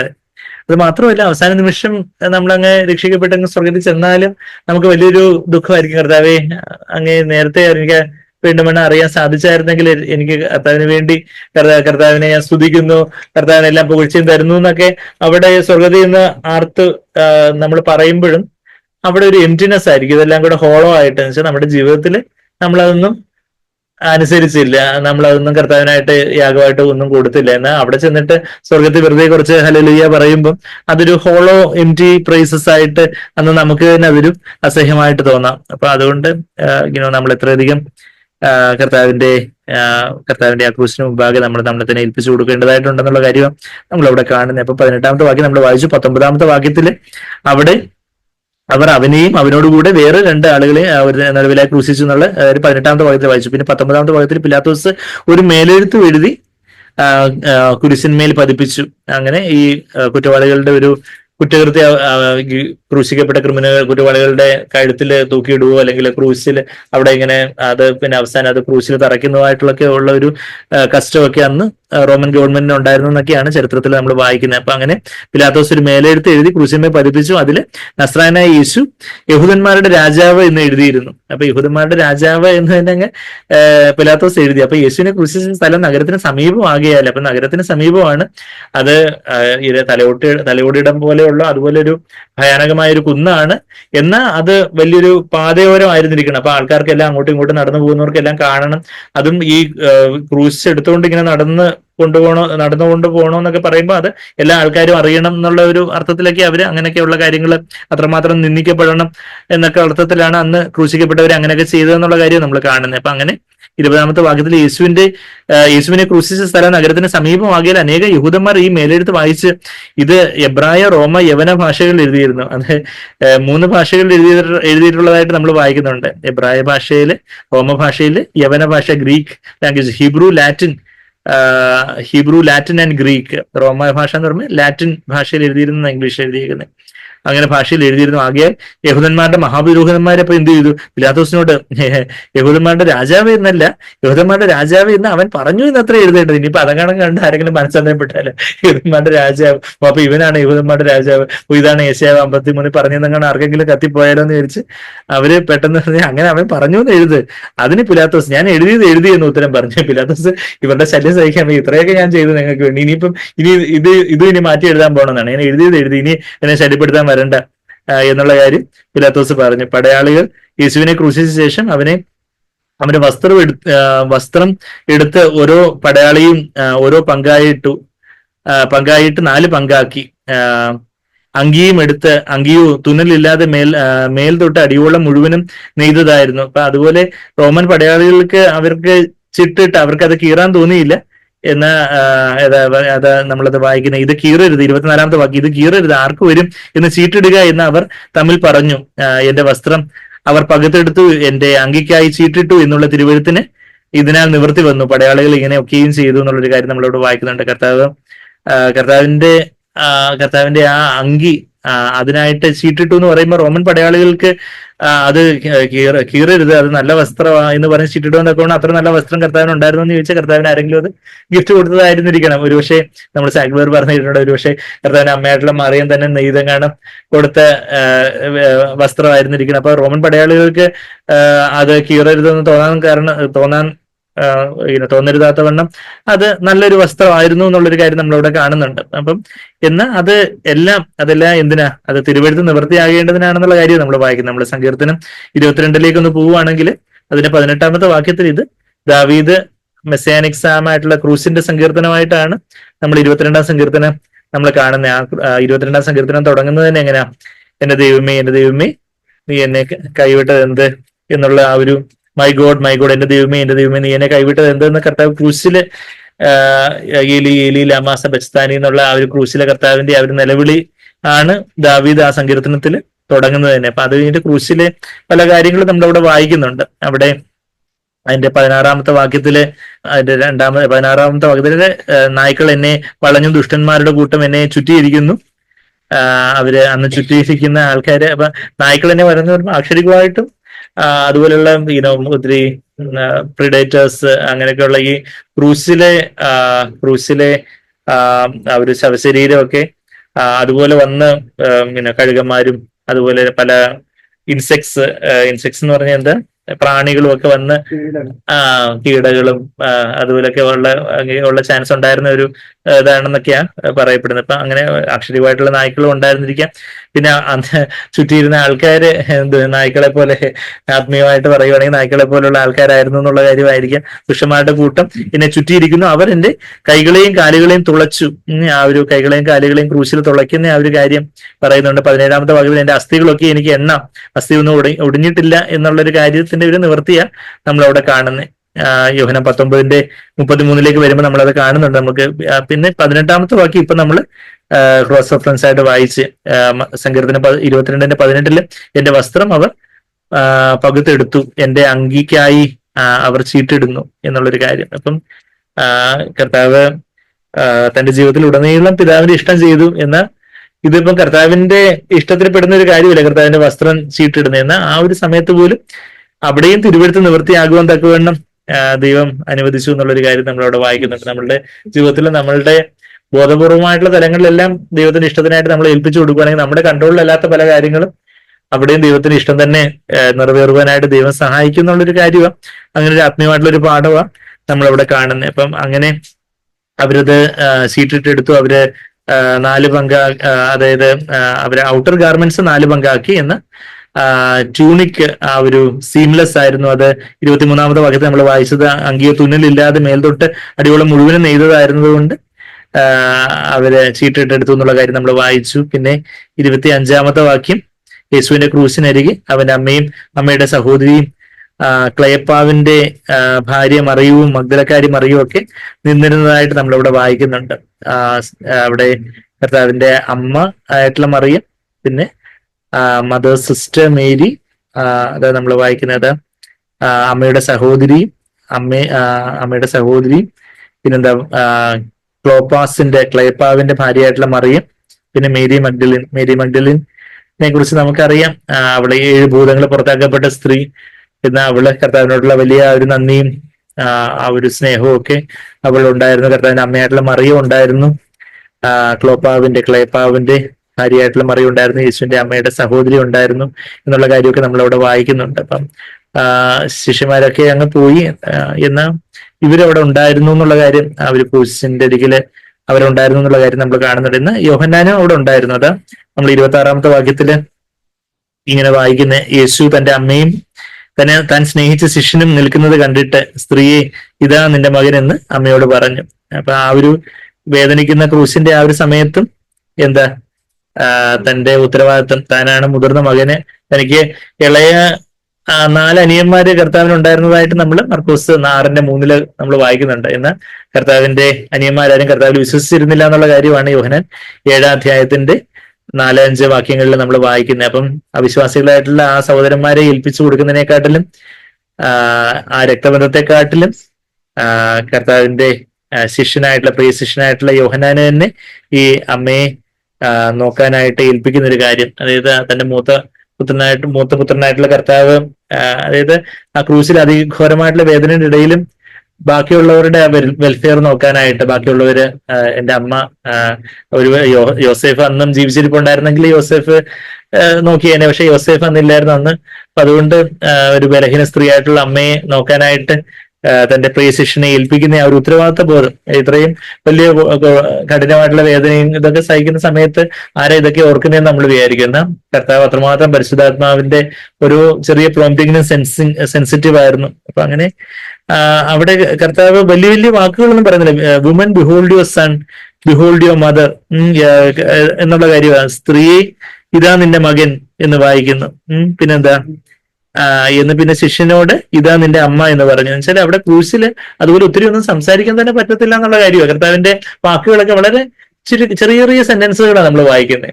എന്നുവെച്ചാല് അതുപോലെ ആ പുറമെല്ലാം പൊട്ടിപ്പൊളിച്ചിട്ടേക്കുക, ക്രൂശില് നിന്ന് ശ്വാസം വിടണമെങ്കിൽ തന്നെ ആ മരപ്പലകമേല് ആ ബാക്ക്, ആ പുറം അതുപോലെ ഒരച്ചുകൊണ്ട് മുകളിലോട്ടും താഴോട്ടും ഒക്കെ അങ്ങനെ എന്തി വലിഞ്ഞാൽ മാത്രമേ കർത്താവിന് ശ്വാസം വിടാൻ പറ്റത്തുള്ളായിരുന്നു. അപ്പം അത്രമാത്രം, അപ്പൊ അങ്ങനെ ശ്വാസം വിട്ട് കാര്യങ്ങളൊക്കെ കർത്താവിന് ക്രൂശെടുക്കാൻ പോലുള്ള ആരോഗ്യം ഇല്ലായിരുന്നു എന്ന് പറയുമ്പോൾ എത്രമാത്രം ബലഹീനനായി കാണും. ബലഹീനതയിൽ താൻ ക്രൂശിക്കപ്പെട്ടു എന്ന് നമ്മൾ 1 Corinthians 13:4 നമ്മൾ വായിക്കുമ്പം, അത് 2 Corinthians 13:4 നമ്മൾ 13:4 നമ്മൾ വായിക്കുമ്പം അത് കർത്താവ് ബലഹീനതയിൽ എന്ന് പറയുമ്പം കർത്താവ് തന്നെ ബലഹീനനാക്കി എന്നുള്ളൊരു കാര്യമായിട്ട് തന്നെ ശാരീരികമായിട്ടും കർത്താവ് അതുപോലെ ബലഹീനനായിരുന്നു എന്നുള്ള കാര്യം. അതുകൊണ്ട് വലിയ സെന്റൻസസ് ഒന്നും പറയാൻ തക്കവണ്ണം തന്നെ ഉള്ള ആരോഗ്യം കർത്താവിന് ഇല്ലായിരുന്നു എന്നുള്ള കാര്യം നമ്മളവിടെ കാണുന്നത്. അപ്പൊ അത് കഴിഞ്ഞിട്ട് അങ്ങനെ അതാ നമ്മള് ശിഷ്യനോട് 27ാമത്തെ ഭാഗത്തിൽ പിന്നെ ശിഷ്യനോട് ഇതാ നിന്റെ അമ്മയെന്നും പറഞ്ഞു. ആ നാഴിക മുതൽ തന്നെ എന്ന് പറയുമ്പോൾ അത്രമാത്രം ഫെയ്ത്ത്ഫുൾ ആയിട്ട്, അത്ര വിശ്വസ്തയോടെ അവളെ തന്റെ വീട്ടിലേക്ക് കൈക്കൊണ്ടതായിട്ട് നമ്മളവിടെ വായിക്കുന്നുണ്ട്. അതിനുശേഷം സകലവും തികഞ്ഞിരിക്കുന്നു എന്ന് യേശു അറിഞ്ഞിട്ട്, എല്ലാ കാര്യങ്ങളും ഒക്കെ തികഞ്ഞു, തന്റെ ജീവൻ പിതാവിലേക്ക് ഏൽപ്പിക്കുവാൻ സമയമായി എന്ന് അറിഞ്ഞിട്ട്, അതായത് യേശുവിന്റെ ജീവൻ കർത്താവിന് യോഹന്നാൻ 10-ാം അധ്യായത്തിന്റെ 18ാമത്തെ എന്താ കർത്താവ് പറഞ്ഞേ? ആർക്കും എന്റെ ജീവൻ ഇനിയെന്ന് എടുക്കാൻ പറ്റത്തില്ല. അതാ യോഹന്നാൻ 10:18 ആരും അതിനെ എന്നോട് എടുത്തു കളയുന്നില്ല, ഞാൻ തന്നെ അതിനെ കൊടുക്കുന്നു. അതിനെ കൊടുക്കുവാൻ എനിക്ക് അധികാരമുണ്ട്, വീണ്ടും പ്രാപിക്കുവാനും അധികാരമുണ്ട്. ഈ കൽപ്പന എനിക്ക് എന്റെ പിതാവിൽ നിന്ന് എനിക്ക് ലഭിച്ചിരിക്കുന്നു. അപ്പം തന്റെ ജീവൻ വിടിയാനുള്ള സമയമായി. അപ്പൊ ഇതെല്ലാം സംഭവിച്ചു കഴിഞ്ഞിട്ട് അങ്ങനെ ഇങ്ങനെ ഒരു കൺട്രോൾ വിട്ടങ്ങനെയുള്ള ഒരു മരണമല്ല, എന്നാൽ ഇതെല്ലാം തികഞ്ഞു, തന്റെ ജീവനെ പിതാവിനെ ഏൽപ്പിച്ച്, അത് ഐ കമ്മിറ്റ് മൈ സ്പിരിറ്റ് എന്ന് പറഞ്ഞ് നമ്മള് അത് ബാക്കിയുള്ള സുവിശേഷങ്ങൾ അത് വായിക്കുന്നുണ്ട്. ഇറ്റ് ഈസ് ഫിനിഷ്ഡ് എന്നുള്ള ഒരു കാര്യം വായിച്ചു കഴിഞ്ഞിട്ട് ലൂക്കോസിന്റെ സുവിശേഷത്തിൽ നമ്മൾ വായിക്കുന്നതെന്ന് തോന്നുന്നു, ഞാൻ എന്റെ ആത്മാവിനെ നിങ്ങൾ ഏൽപ്പിക്കുന്നു എന്ന് പറഞ്ഞാണ് കർത്താവ് ക്രൂശിൽ അവസാനമായിട്ട് കർത്താവ് പറയുന്നതായിട്ട് നമ്മളവിടെ വായിക്കുന്നത്. അത് തന്നെ ഫാദർ ഇൻ യുവർ ഹാൻഡ്സ്. അത് ലൂക്കോസ് 23:46 യേശു അത്യുച്ചത്തിൽ പിതാവേ ഞാൻ എന്റെ ആത്മാവിനെ തൃക്കൈയിൽ ഏൽപ്പിക്കുന്നു എന്ന് നിലവിളിച്ച് പറഞ്ഞു. അത് ഒരു പഴയ സങ്കീർത്തനം 31:5 എന്നുള്ളൊരു കൊട്ടേഷനും കൂടാ. അപ്പം അങ്ങനെ പിതാവെങ്കില് തന്റെ ജീവനെ അതുപോലെ അങ്ങ് ഭരമേൽപ്പിക്കുമായിരുന്നു എന്നുള്ളൊരു കാര്യമാണ് നമ്മളവിടെ കാണുന്നത്. അപ്പം നമ്മൾ തിരിച്ച് യോഹന്നാൻ 19:28 അതിന്റെ ശേഷം സകലവും തികഞ്ഞിരിക്കുന്നു എന്ന് യേശു എന്നോട് ഞാൻ ഇവിടെ വായിച്ചാണ്, ഞാൻ ഇപ്പൊ പറയാം 31:5 എന്നാ എന്റെ ഓർമ്മ, ഞാനിപ്പോ പറയാം എന്നോട് പറയാം. സങ്കീർത്തനം 31:5 5ാമത്തെ വാക്യമായിട്ട് നമ്മള് ഈ NSBയിൽ പഴയ നിയമത്തിൽ നിന്നുള്ള കൊട്ടേഷൻസ് ഒക്കെ ക്യാപിറ്റൽ ലെറ്റേഴ്സ് ഇടുന്നതുകൊണ്ട് നമുക്കത് പഴയ നിയമത്തിൽ നിന്നുള്ള കൊട്ടേഷൻ ആണെന്ന് പെട്ടെന്ന് മനസ്സിലാക്കാൻ തക്ക വേണ്ടേ. സങ്കീർത്തനം 31:5 നമ്മളത് എടുത്ത് നോക്കണമെങ്കിൽ, ഞാനത് എടുത്ത് നോക്കിയില്ലായിരുന്നെങ്കിലും, സങ്കീർത്തനം 31 അതെ. അപ്പൊ എക്സാക്ട് ആ വാക്ക് കർത്താവ് അവിടെ കോട്ട് ചെയ്യുന്നത്. അപ്പൊ ആ അവസാനത്തെ സമയത്തും ആ ഒരു തിരുവെഴുത്തുകൾ അത്രമാത്രം ഓർത്ത് കോട്ട് ചെയ്യാൻ തക്കവണ്ണമുള്ള കർത്താവിന്റെ ആ ഒരു വിശ്വസ്തതയും വിധേയത്വം ഒക്കെ നമ്മളവിടെ കാണുക. അത് 31:5 നിന്റെ കയ്യിൽ ഞാൻ എന്റെ ആത്മാവിനെ ഭരമേൽപ്പിക്കുന്നു, വിശ്വസ്തയുമായി യഹോവേ നീ എന്നെ വീണ്ടെടുത്തിരിക്കുന്നു. എന്റെ ആ first part in your hand I commit my spirit എന്നുള്ള അത് ദാവീദിന്റെ സങ്കീർത്തനമാ. എന്ന് അത് ദാവീദിന്റെ പുത്രനായിട്ടുള്ള മെസ്സിഹയായിട്ടുള്ള യേശുവിന്റെ വാക്കുകൾ ദാവീദ് അവിടെ പ്രവചനാത്മാവിൽ പറഞ്ഞതായിട്ടാണ് നമ്മളവിടെ കാണുന്നത്. അപ്പൊ അങ്ങനെ യോഹന്നാൻ 19-ാം അധ്യായത്തിലേക്ക് ഞാൻ തിരിച്ചു കൺക്ലൂഡ് ചെയ്യട്ടെ. അതിന്റെ 28ാമത്തെ വാക്യത്തില് എന്ന് യേശു പറഞ്ഞിട്ട് തിരുവെഴുത്ത് നിവൃത്തിയാകും വേണം എനിക്ക് ദാഹിക്കുന്നു. അവിടെയും തിരുവെഴുത്ത് നിവൃത്തിയാകും വേണം, ഓരോ കാര്യത്തിലും തിരുവെഴുത്ത് നിവൃത്തിയാകും വേണം, എല്ലാത്തിലും ദൈവത്തിന്റെ വചനം നിവൃത്തിയാകണം. തന്റെ ജീവിതത്തിലൂടെ തന്നെ ഇത് ക്രൂശിക്കുന്ന എക്സ്ക്രൂഷിയേറ്റിംഗ് പെയിൻ എന്നൊക്കെയുള്ള വാക്ക് തന്നെ ഇംഗ്ലീഷിൽ വന്നിട്ടുള്ളത് എങ്ങനെയാന്ന് വെച്ചാൽ ക്രൂശിൽ നിന്നുള്ള വേദന. എക്സ്ക്രൂഷിയേറ്റിംഗ് എന്ന് പറഞ്ഞാൽ ഏറ്റവും വലിയ കഠിനമായിട്ടുള്ള വേദനയെ സൂചിപ്പിക്കുന്ന ഒരു വാക്കായിട്ട് ഇംഗ്ലീഷിൽ എക്സ്ക്രൂഷിയേറ്റിംഗ്, ഞങ്ങൾ ഈ മെഡിക്കൽ ടേംസിൽ തന്നെ എക്സ്ക്രൂഷിയേറ്റിംഗ് പെയിൻ എന്നൊക്കെ പറഞ്ഞാൽ ഏറ്റവും കഠിനമായിട്ടുള്ള വേദന സൂചിപ്പിക്കുന്നത്. ആ വാക്കിന്റെ ഒറിജിൻ എങ്ങനെയാന്ന് വെച്ചാൽ ക്രൂഷിയേറ്റ് എന്ന് പറഞ്ഞാൽ ക്രോസിനെ സംബന്ധിച്ചത്, എക്സ്ക്രൂഷിയേറ്റ്, എക്സ് എന്ന് പറഞ്ഞാൽ നിന്ന്, എക്സ്ക്രൂഷിയേറ്റ് ക്രൂശിൽ നിന്നുള്ള വേദന, അതാ ഏറ്റവും വലിയ വേദന. അപ്പൊ അങ്ങനെ ആ വാക്യനെ വന്നത്. അപ്പൊ ആ വേദനയുടെ നടുവിലും തിരുവെഴുത്ത് നിവൃത്തിയാകുവാൻ വേണ്ടി കർത്താവ് ദാഹിക്കുന്നു എന്ന് പറയുന്ന ഒരു കാര്യം നമ്മളവിടെ വായിക്കുന്നു. അതാ നമ്മളവിടെ 28ാമത്തെ വാക്യത്തിൽ കർത്താവിന്റെ ദാഹം, ശരി, അക്ഷരികമായിട്ട് കർത്താവ് ദാഹിച്ചു. ആ രാത്രിയൊക്കെ കർത്താവിന് കുടിക്കാനൊന്നും വെള്ളം കൊടുത്ത് കാണത്തില്ല. അതുപോലെ നടത്തി അങ്ങോട്ടും ഇങ്ങോട്ടും ഒക്കെ നടത്തി ചട്ടവറടിച്ച് രക്തമെല്ലാം വാർന്നു. ഇല്ലെങ്കിൽ അതുപോലെ വലിയ കഠിനമായിട്ടുള്ള ഒരു ദാഹം. കർത്താവിന്റെ ദാഹത്തെ കുറിച്ച് തന്നെ 22ാം സങ്കീർത്തനത്തിൽ അത് പറയുന്നുണ്ട്.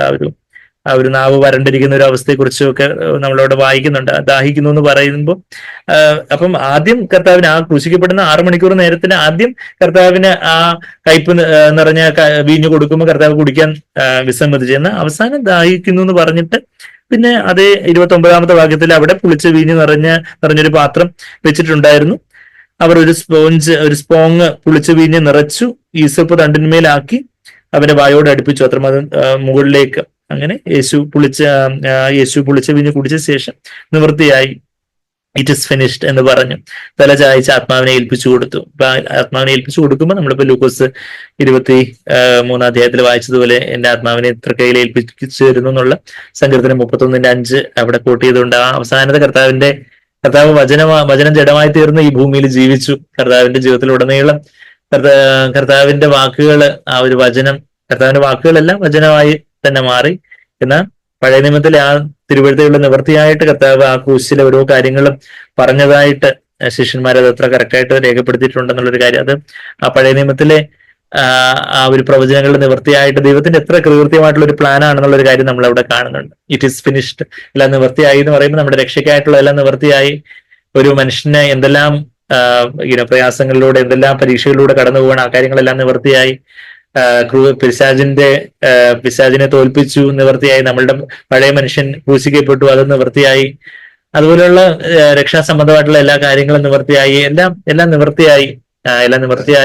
അതുകൊണ്ട് എന്റെ ആത്മാവിനെ തൃക്കൈയിൽ ഭരമേൽപ്പിക്കുന്ന പിതാവ് എന്ന് പറഞ്ഞ് ഏൽപ്പിച്ചു കൊടുത്ത ആ ഒരു യേശുവിന്റെ ആ ഒരു പെർഫെക്റ്റ് ആയിട്ടുള്ള ഒരു ഒബീഡിയൻസ്, പരിപൂർണ്ണമായിട്ടുള്ള ഒരു അനുസരണവും വിധേയത്വവും ഒക്കെ നമ്മളിവിടെ കാണുന്നുണ്ട്. ഇന്ന് ക്രൂശ് എടുത്ത് കർത്താവിനെ അനുഗമിക്കണമെന്ന് പറയുമ്പോൾ ഇനിയും ക്രൂശിന് പല കാര്യങ്ങൾ, പല സുവിശേഷങ്ങളുണ്ട്. ഇനി നമുക്ക് സമയം വെച്ച അടുത്ത ആഴ്ചകളിലൊക്കെ ആ പോർഷനൊക്കെ ഒന്ന് നമുക്ക് ഓടിച്ചു നോക്കാം. അപ്പൊ ഇന്ന് ക്രൂശ് എടുത്ത് അനുഗമിക്കണമെന്ന് കർത്താവ് പറയുമ്പോൾ അത് എത്രമാത്രം ആഴത്തിലുള്ള ഒരു കാര്യമാണെന്നുള്ള കാര്യത്തിന്റെ ചെറിയൊരു ഗ്ലിംസാണ് നമ്മളിന്ന് കണ്ട് ആ ക്രൂശിലെ വേദനയും കാര്യങ്ങളൊക്കെ. അപ്പൊ അതുപോലെ ദൈവത്തിന്റെ ഹിതത്തിനായിട്ട് നാം എന്റെ ഇഷ്ടത്തെ അതുപോലെ ഞാൻ ക്രൂശിൽ ഏൽപ്പിച്ച് ദൈവത്തിന്റെ ഇഷ്ടത്തെ ചെയ്യുവാന്നൊക്കെ വേണം ഞാൻ ഏൽപ്പിച്ചു കൊടുക്കേണ്ടതായിട്ടുണ്ട്. അതാണ് അങ്ങനെയെങ്കിൽ അങ്ങനെ ക്രൂശെടുത്താൽ മാത്രമേ കർത്താവിനെ പിൻപറ്റാൻ ഒക്കുകയുള്ളൂ എന്നുള്ളൊരു കാര്യം. കർത്താവ് എനിക്ക് മുന്നോടിയായിട്ട് ക്രൂശെടുത്തു, കർത്താവ് ക്രൂശിൽ മരിച്ചു ഉയർത്തെഴുന്നേറ്റു. ഇന്നും എനിക്ക് ആ വലിയ പുനരുദ്ധാനത്തിന്, വലിയ ജീവന സ്വാതന്ത്ര്യം വരണമെങ്കിൽ നമ്മെ ചൊല്ലി നമ്മൾ ഈ കർത്താവിനെ ചൊല്ലി നമ്മൾ സഹതിപ്പിക്കണം. നമുക്ക് ഈ കാര്യങ്ങളൊക്കെ കാണുമ്പോൾ കർത്താവ് അത്രയും സഹിച്ചല്ലോ എന്ന് നമ്മൾ ലൂക്കോസ് ആ പോർഷനിലേക്ക് നമുക്ക് വരാൻ സമയം കിട്ടില്ല. ലൂക്കോസ് 23 യെരൂശലേം പുത്രന്മാരോട് പറയുന്നുണ്ട്, നിങ്ങൾ എന്നെക്കുറിച്ച് കരയണ്ട, ഞാൻ എന്റെ പിതാവിന്റെ ഇഷ്ടമാണ് ചെയ്യുന്നത്. നിങ്ങളെക്കുറിച്ച്, നിങ്ങളുടെ മക്കളെക്കുറിച്ചോ കരയേണ്ടത്. നമ്മുടെ ജീവിതത്തിലെ കുറവുകളെ കുറിച്ച്, പാപത്തെ കുറിച്ച്, കർത്താവിന് ചേരാത്തതായിട്ടുള്ള കാര്യങ്ങളെ കുറിച്ച് നമ്മൾ കരയേണ്ടത്. കർത്താവ് അത് നമുക്ക് ഇത്രയധികം ആഴത്തിൽ കർത്താവ് ഇതെല്ലാം സഹിച്ചത് കർത്താവിനോട് നമ്മളുള്ള സ്നേഹ നിമിത്തമാണ്. ആ സ്നേഹത്തെ കാണാനായിട്ട് കർത്താവ് നമ്മുടെ കണ്ണുകളെ തുറക്കട്ടെ. ആഴത്തുള്ളൊരു സമർപ്പണത്തിലേക്ക് കർത്താവിനെ അധികം സ്നേഹിക്കുവാനായിട്ട്. കർത്താവ് എന്നെ ഇത്രയധികം സ്നേഹിച്ചുവെങ്കിൽ കർത്താവ് അവൻ എന്നെ ആദ്യം സ്നേഹിച്ചതുകൊണ്ട് ഞാൻ അവനെ സ്നേഹിക്കുന്നു എന്ന് 1 യോഹന്നാൻ 4:19 പറഞ്ഞതുപോലെ കർത്താവിനെ അധികം സ്നേഹിപ്പാനായിട്ട് നമുക്ക് നമ്മുടെ ജീവിതത്തെ അധികമായിട്ട് തുറന്നു കൊടുക്കാം. പരിശുദ്ധത്തിനോട് അധികമായിട്ട് നിറയ്ക്കട്ടെ. മനുഷ്യരുടെ അഭിപ്രായങ്ങളോ ബാക്കിയുള്ളവർ എന്ത് പറയുന്നു എന്നുള്ള കാര്യങ്ങളൊന്നും കർത്താവിനെ ഒന്നും റെവലേഷൻ ബാധിച്ചില്ല. കർത്താവ് എല്ലാം സമ്പൂർണ്ണമായിട്ട് പിതാവിന്റെ ഹിതത്തിനായിട്ട് ജീവിച്ചു, സ്വന്തം ഇഷ്ടത്തെ സമ്പൂർണ്ണമായിട്ട് മരിപ്പിച്ചു.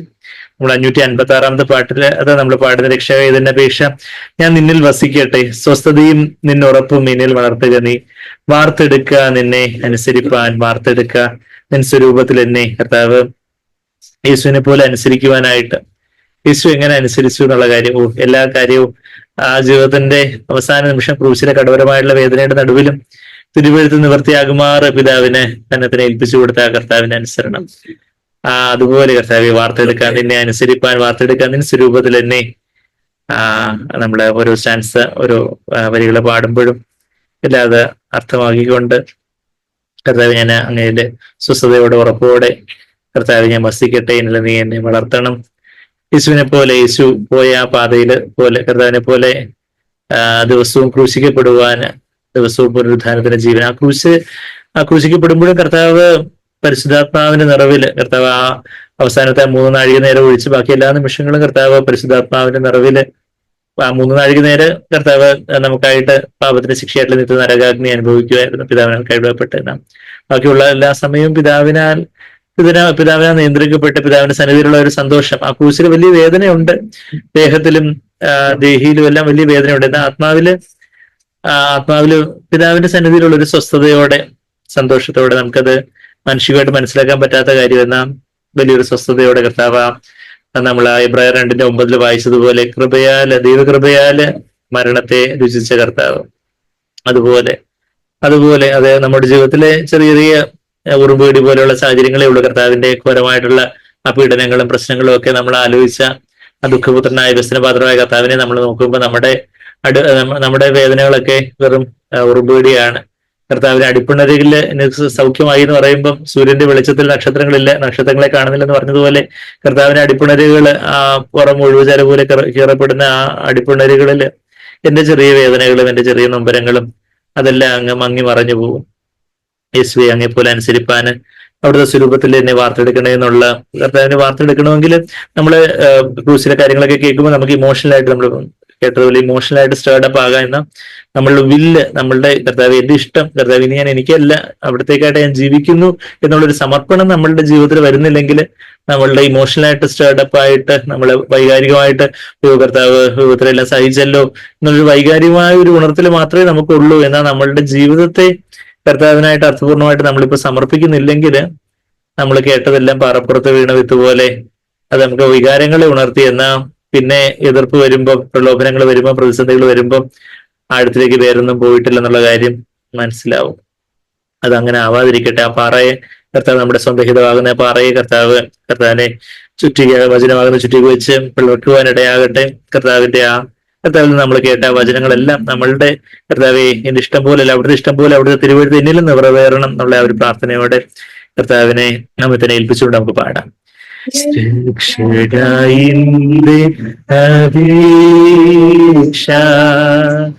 ഞാൻ നിന്നിൽ വസിക്കട്ടെ, ഹൃദയം നിന്നോടൊപ്പം എന്നിൽ വളർത്തുകയേ.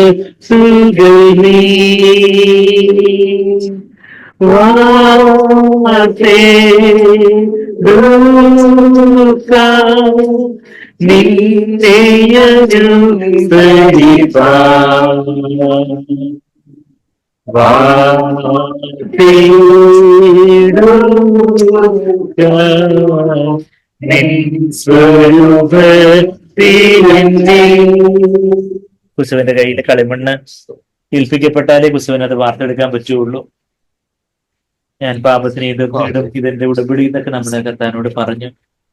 എന്ന കർത്താവ് നമുക്ക് ജയം നൽകും. നമ്മുടെ ജീവിതത്തില് എന്താണോ നമ്മുടെ മുറുകെ പറ്റുന്ന പാപങ്ങളോ നമ്മളുടെ ഭാരങ്ങളോ എല്ലാം അതിനകത്ത് നിന്ന് വിടുവിക്കുവാനായിട്ട് ക്രൂസിലൂടെ ഒരു സ്വാതന്ത്ര്യത്തിലേക്ക് വരുത്തുവാനായിട്ട് അതെ ക്രൂസാണ് ആ സ്വാതന്ത്ര്യത്തിലേക്കുള്ള വഴി, ഇത് കുഞ്ഞിരിക്കുള്ള വഴി. അവിടെ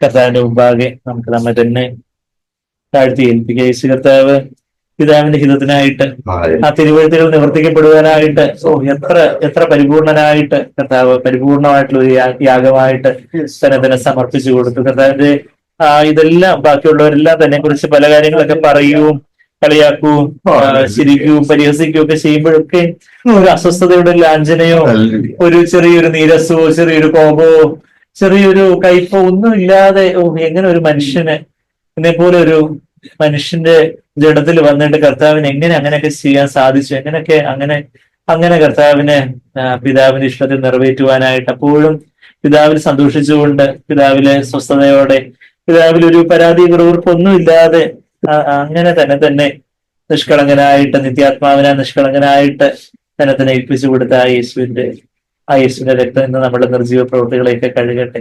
നമ്മുടെ 9:14 നമ്മൾ വായിക്കുന്ന പോലെ നമ്മുടേതായിട്ടുള്ള ജീവനില്ലാത്ത നമ്മളുടെ മേഖലകളെല്ലാം കർത്താവിന്റെ ആ രക്തം അതുപോലെ പരിപൂർണമായിട്ട് നിത്യാത്മാവിനെ സമർപ്പിച്ച് നിഷ്കളങ്കനായി അർപ്പിച്ച ആ കർത്താവിന്റെ രക്തം, ആ കുഞ്ഞാടിന്റെ രക്തം നമ്മളുടെ ജീവിതത്തിലെ എല്ലാ മേഖലകളിലുമുള്ള നിർജീവ പ്രവൃത്തികളെ നല്ല പ്രവൃത്തികളെന്ന് നമുക്ക് തോന്നുന്ന പല കാര്യങ്ങൾ എന്നാൽ കർത്താവിന്റെ ആ ജീവൻ വേണ്ടുവോളം ഇല്ലാത്ത ആ നിർജീവ പ്രവൃത്തികളെയൊക്കെ കഴുകി നമ്മളെ അധികമായിട്ടുള്ള ഒരു ജീവനിലേക്ക് കർത്താവ് നമ്മളെ നയിക്കട്ടെ. നമുക്ക് നമ്മെ തന്നെയും ഏൽപ്പിച്ചു കൊടുക്കാൻ സ്നേഹം നമ്മുടെ പിതാവേ യേശുവേ അവിടുത്തെ കർത്താവ് ഈ പുത്രന്റെ മാതൃകയ്ക്കായിട്ട് നന്ദി പറയുന്ന അവിടുന്ന് ഏകജാതനായ പുത്രനെ ഞങ്ങൾക്ക് വേണ്ടി ഏൽപ്പിച്ചു തന്നുവല്ലോ കർത്താവെ. ആ മറിയം സ്വന്തം പുത്രൻ അതുപോലെ കർത്താവെ അതുപോലെ യാഗമായി തീരുന്നത് കാണുമ്പോൾ ഒരു അമ്മയുടെ ഹൃദയത്തിൽ മാത്രം ഒരു വാള് കർത്താവെ തന്റെ പ്രാണനിലൂടെ കടന്നു പോകാൻ തക്കവണ്ണമുള്ള ഒരു വലിയ വേദന അവളുടെ ഹൃദയത്തിൽ എത്രമാത്രം ഉണ്ടായിരുന്നെങ്കിലും ആ സ്വർഗസ്യ പിതാവിന്റെ ഹൃദയത്തില് എത്ര അധികമായിട്ടുള്ളൊരു വേദന ആ ഒരു മനുഷ്യനെ സങ്കല്പിക്കാനാവുന്നതിന് അധികമായിട്ട് ആ പിതാവിന്റെ ഹൃദയത്തില്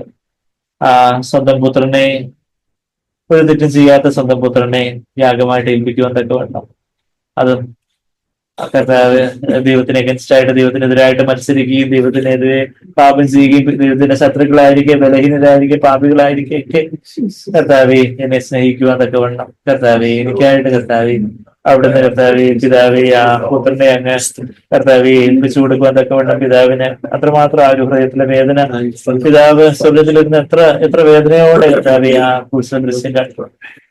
ആ മറിയത്തിന്റെ വേദന, ആ സ്വർഗസ്യ പിതാവിന്റെ വേദന, കർത്താവെ അവിടുന്ന് എനിക്ക് വേണ്ടി അത്രയെല്ലാം സഹിച്ചത്, എന്നെ അത്രയധികം ആഴത്തിൽ സ്നേഹിച്ചതിനായിട്ട് നന്ദി പറയുന്ന കർത്താവെ, ഞങ്ങളെ തന്നെ കർത്താവ് ഞങ്ങളെ യാഗമായിട്ട് സമർപ്പിക്കുന്നു. ഇന്ന് ഈ കർത്താവ് ഈ കൺമോഹൻ ജഡമോഹൻ ജീവിതത്തിന്റെ പ്രതാപത്തിന്റെ പിന്നാലെ, ഈ ലോകത്തിന് പിന്നാലെ ഇനി ഞങ്ങൾക്ക് എങ്ങനെ പോകാൻ സാധിക്കും കർത്താവെ? ഞങ്ങളുടെ സ്വന്തം ഇഷ്ടത്തിന് പിന്നാലെ എങ്ങനെ പോകാൻ സാധിക്കും? ഞങ്ങൾക്ക് വേണ്ടി ഒരുവൻ മരിച്ചു ഉയർത്തെഴുന്നേറ്റത് കൊണ്ട് കർത്താവെ, മരിച്ചു ഉയർത്തെഴുന്നേറ്റെന്നൊക്കെ ഞങ്ങൾ എത്ര ലാഘവത്തോടെ പറഞ്ഞു പോയിട്ടുണ്ട്. ആ മരണത്തിന്റെ ഭീകരതയൊക്കെ കർത്താവെ ഞങ്ങള് കർത്താവെ കൂടുതൽ കൂടുതൽ ധ്യാനിക്കുമ്പോൾ ആ അത്രമാത്രം ഭീകരമായ ഭയാനകമായ ഒരു മരണം, ആ തലയോടിയിടം കർത്താവെ, അത്രമാത്രം തലയോട്ടികളെല്ലാം കുന്നുകൂടി കിടന്ന് കർത്താവെ ആ കാൽവരി മലയില് ആ കർത്താവെ അവിടുന്ന് അത്ര ഭയാനകമായിട്ട് എല്ലാവരും കൈവിടപ്പെട്ടവനായിട്ട് ഇരുട്ടില് കർത്താവെ അവിടെ എല്ലാ പ്രദേശത്തും ഇരുട്ടൊക്കെ വ്യാപരിച്ചു കർത്താവെ. അതെല്ലാം ആ ഇതിനെല്ലാം ഉപരി, ആ ശാരീരികമായിട്ടുള്ള വ്യഥയെക്കാട്ടിലും എല്ലാം ഉപരി, മനസ്സിന്റെ വ്യഥയെക്കാട്ടിലും എല്ലാം ഉപരിയായിട്ട് കർത്താവെ ആത്മാവിന് കർത്താവെ പിതാവിനാൽ കൈവിടപ്പെട്ടവനായിട്ടുള്ള ആ ഒരു നിത്യ നരകാഗ്നി അനുഭവിക്കുന്നതിനുള്ള വലിയ വ്യഥയൊക്കെ സഹിച്ചുകൊണ്ട് കർത്താവെ അവിടുന്ന് കർത്താവെ ആ മരിച്ചു ഉയർന്നെഴുന്നേറ്റുമല്ലോ കർത്താവെ. ഇത്രയധികം വലിയൊരു ആഴത്തിലുള്ള ഒരു മരണം കർത്താവെ അവിടുന്ന് ഞങ്ങൾക്ക് വേണ്ടി മരിച്ചുവല്ലോ കർത്താവെ. അവിടുന്ന് മരിച്ചു ഉയർത്തെഴുന്നേറ്റു കർത്താവെ. അതുകൊണ്ട് ഇനി ജീവിക്കുന്നവരായിട്ടുള്ള ഞാൻ കർത്താവെ, ഞങ്ങൾ ഓരോരുത്തരും ഞങ്ങൾക്ക് വേണ്ടിയല്ല കർത്താവെ, അങ്ങേക്കായിട്ട് ജീവിക്കാനായിട്ട് ഫ്രഷായിട്ട് ഞങ്ങളെ തന്നെ വാർത്തെടുക്കാനായിട്ട് ഏൽപ്പിക്കുന്നു. യേശുവിനെ പോലെ അനുസരിക്കുവാനും, യേശുവിനെ പോലെ യേശുവിന്റെ സ്വരൂപത്തിലേക്ക് ഞങ്ങൾ വാർത്തെടുക്കണമേ കർത്താവെ. യേശുവിനെ പോലെ ചിന്തിക്കുവാനും, പറയുവാനും, പ്രതികരിക്കുവാനും, പ്രവർത്തിക്കാനും ഒക്കെ ഞങ്ങളെ സഹായിക്കണമെന്ന് പ്രാർത്ഥിക്കുന്ന കർത്താവെ. ഞങ്ങളുടെ ജീവിതം കൊണ്ട് അവിടുത്തെ ആ ക്രൂശുമരണത്തിന് ത്യാഗം ഒരു പ്രതിഫലമാകുവാൻ തക്കവണ്ണം ഞങ്ങളെ സഹായിക്കണമെന്ന് പ്രാർത്ഥിക്കും. ഞങ്ങൾ ഓരോരുത്തരെയും താഴ്ത്തി ഏൽപ്പിക്കുന്ന കർത്താവെ. അവിടുത്തെ വചനം ഞങ്ങൾക്ക് കർത്താവെ ഞങ്ങളുടെ കൺമുന്നിൽ എന്നവണ്ണം കർത്താവെ പരിശുദ്ധാത്മ ഞങ്ങൾക്ക് ആ ക്രൂശീകരണത്തെ അല്പമെങ്കിലും കാണിച്ചു തന്നോർത്ത് ഞങ്ങളെ ഇങ്ങനെ സ്തുതിക്കുന്നു. എപ്പോഴും കർത്താവെ ആ ക്രൂശിലെ യാഗത്തെ, ആ സ്നേഹത്തെ മറക്കുവാൻ ഞങ്ങൾക്ക് ഇടയാകരുതെന്ന് പ്രാർത്ഥിക്കുന്നു. നന്ദി കർത്താവെ. നന്ദിത്തോടെ ഞങ്ങളെ വഴി നടത്തിയതിനായിട്ട് സ്തോത്രം ചെയ്യുന്നു. ഞങ്ങളുടെ ജീവിതത്തെ മറ്റുമായിട്ട് സമർപ്പിക്കുന്ന അവിടുത്തെ ആത്മാവിനാലും അവിടുത്തെ സ്നേഹത്താലെ ഞങ്ങളെ നിറയ്ക്കണമെന്ന് പ്രാർത്ഥിക്കുന്നു. അതെ കർത്താവെ, അവിടുത്തെ മരണത്തോടെ നിൽക്കുന്നില്ലല്ലോ, പുനരുദ്ധാന ജീവനാലെ ഞങ്ങളെ നിറയ്ക്കണമേ കർത്താവെ. ഞങ്ങളുടെ ജീവിതത്തിലെ ഓരോ മേഖലകളിലും അവിടുത്തെ ജീവൻ വ്യാപരിക്കട്ടെ എന്ന് പ്രാർത്ഥിക്കും. നന്ദി കർത്താവെ. നന്ദി യേശുവേ. അവിടെ ഞങ്ങളുടെ പ്രാർത്ഥന ഇടുന്നതിനായിട്ട് നന്ദി പറയുന്നു.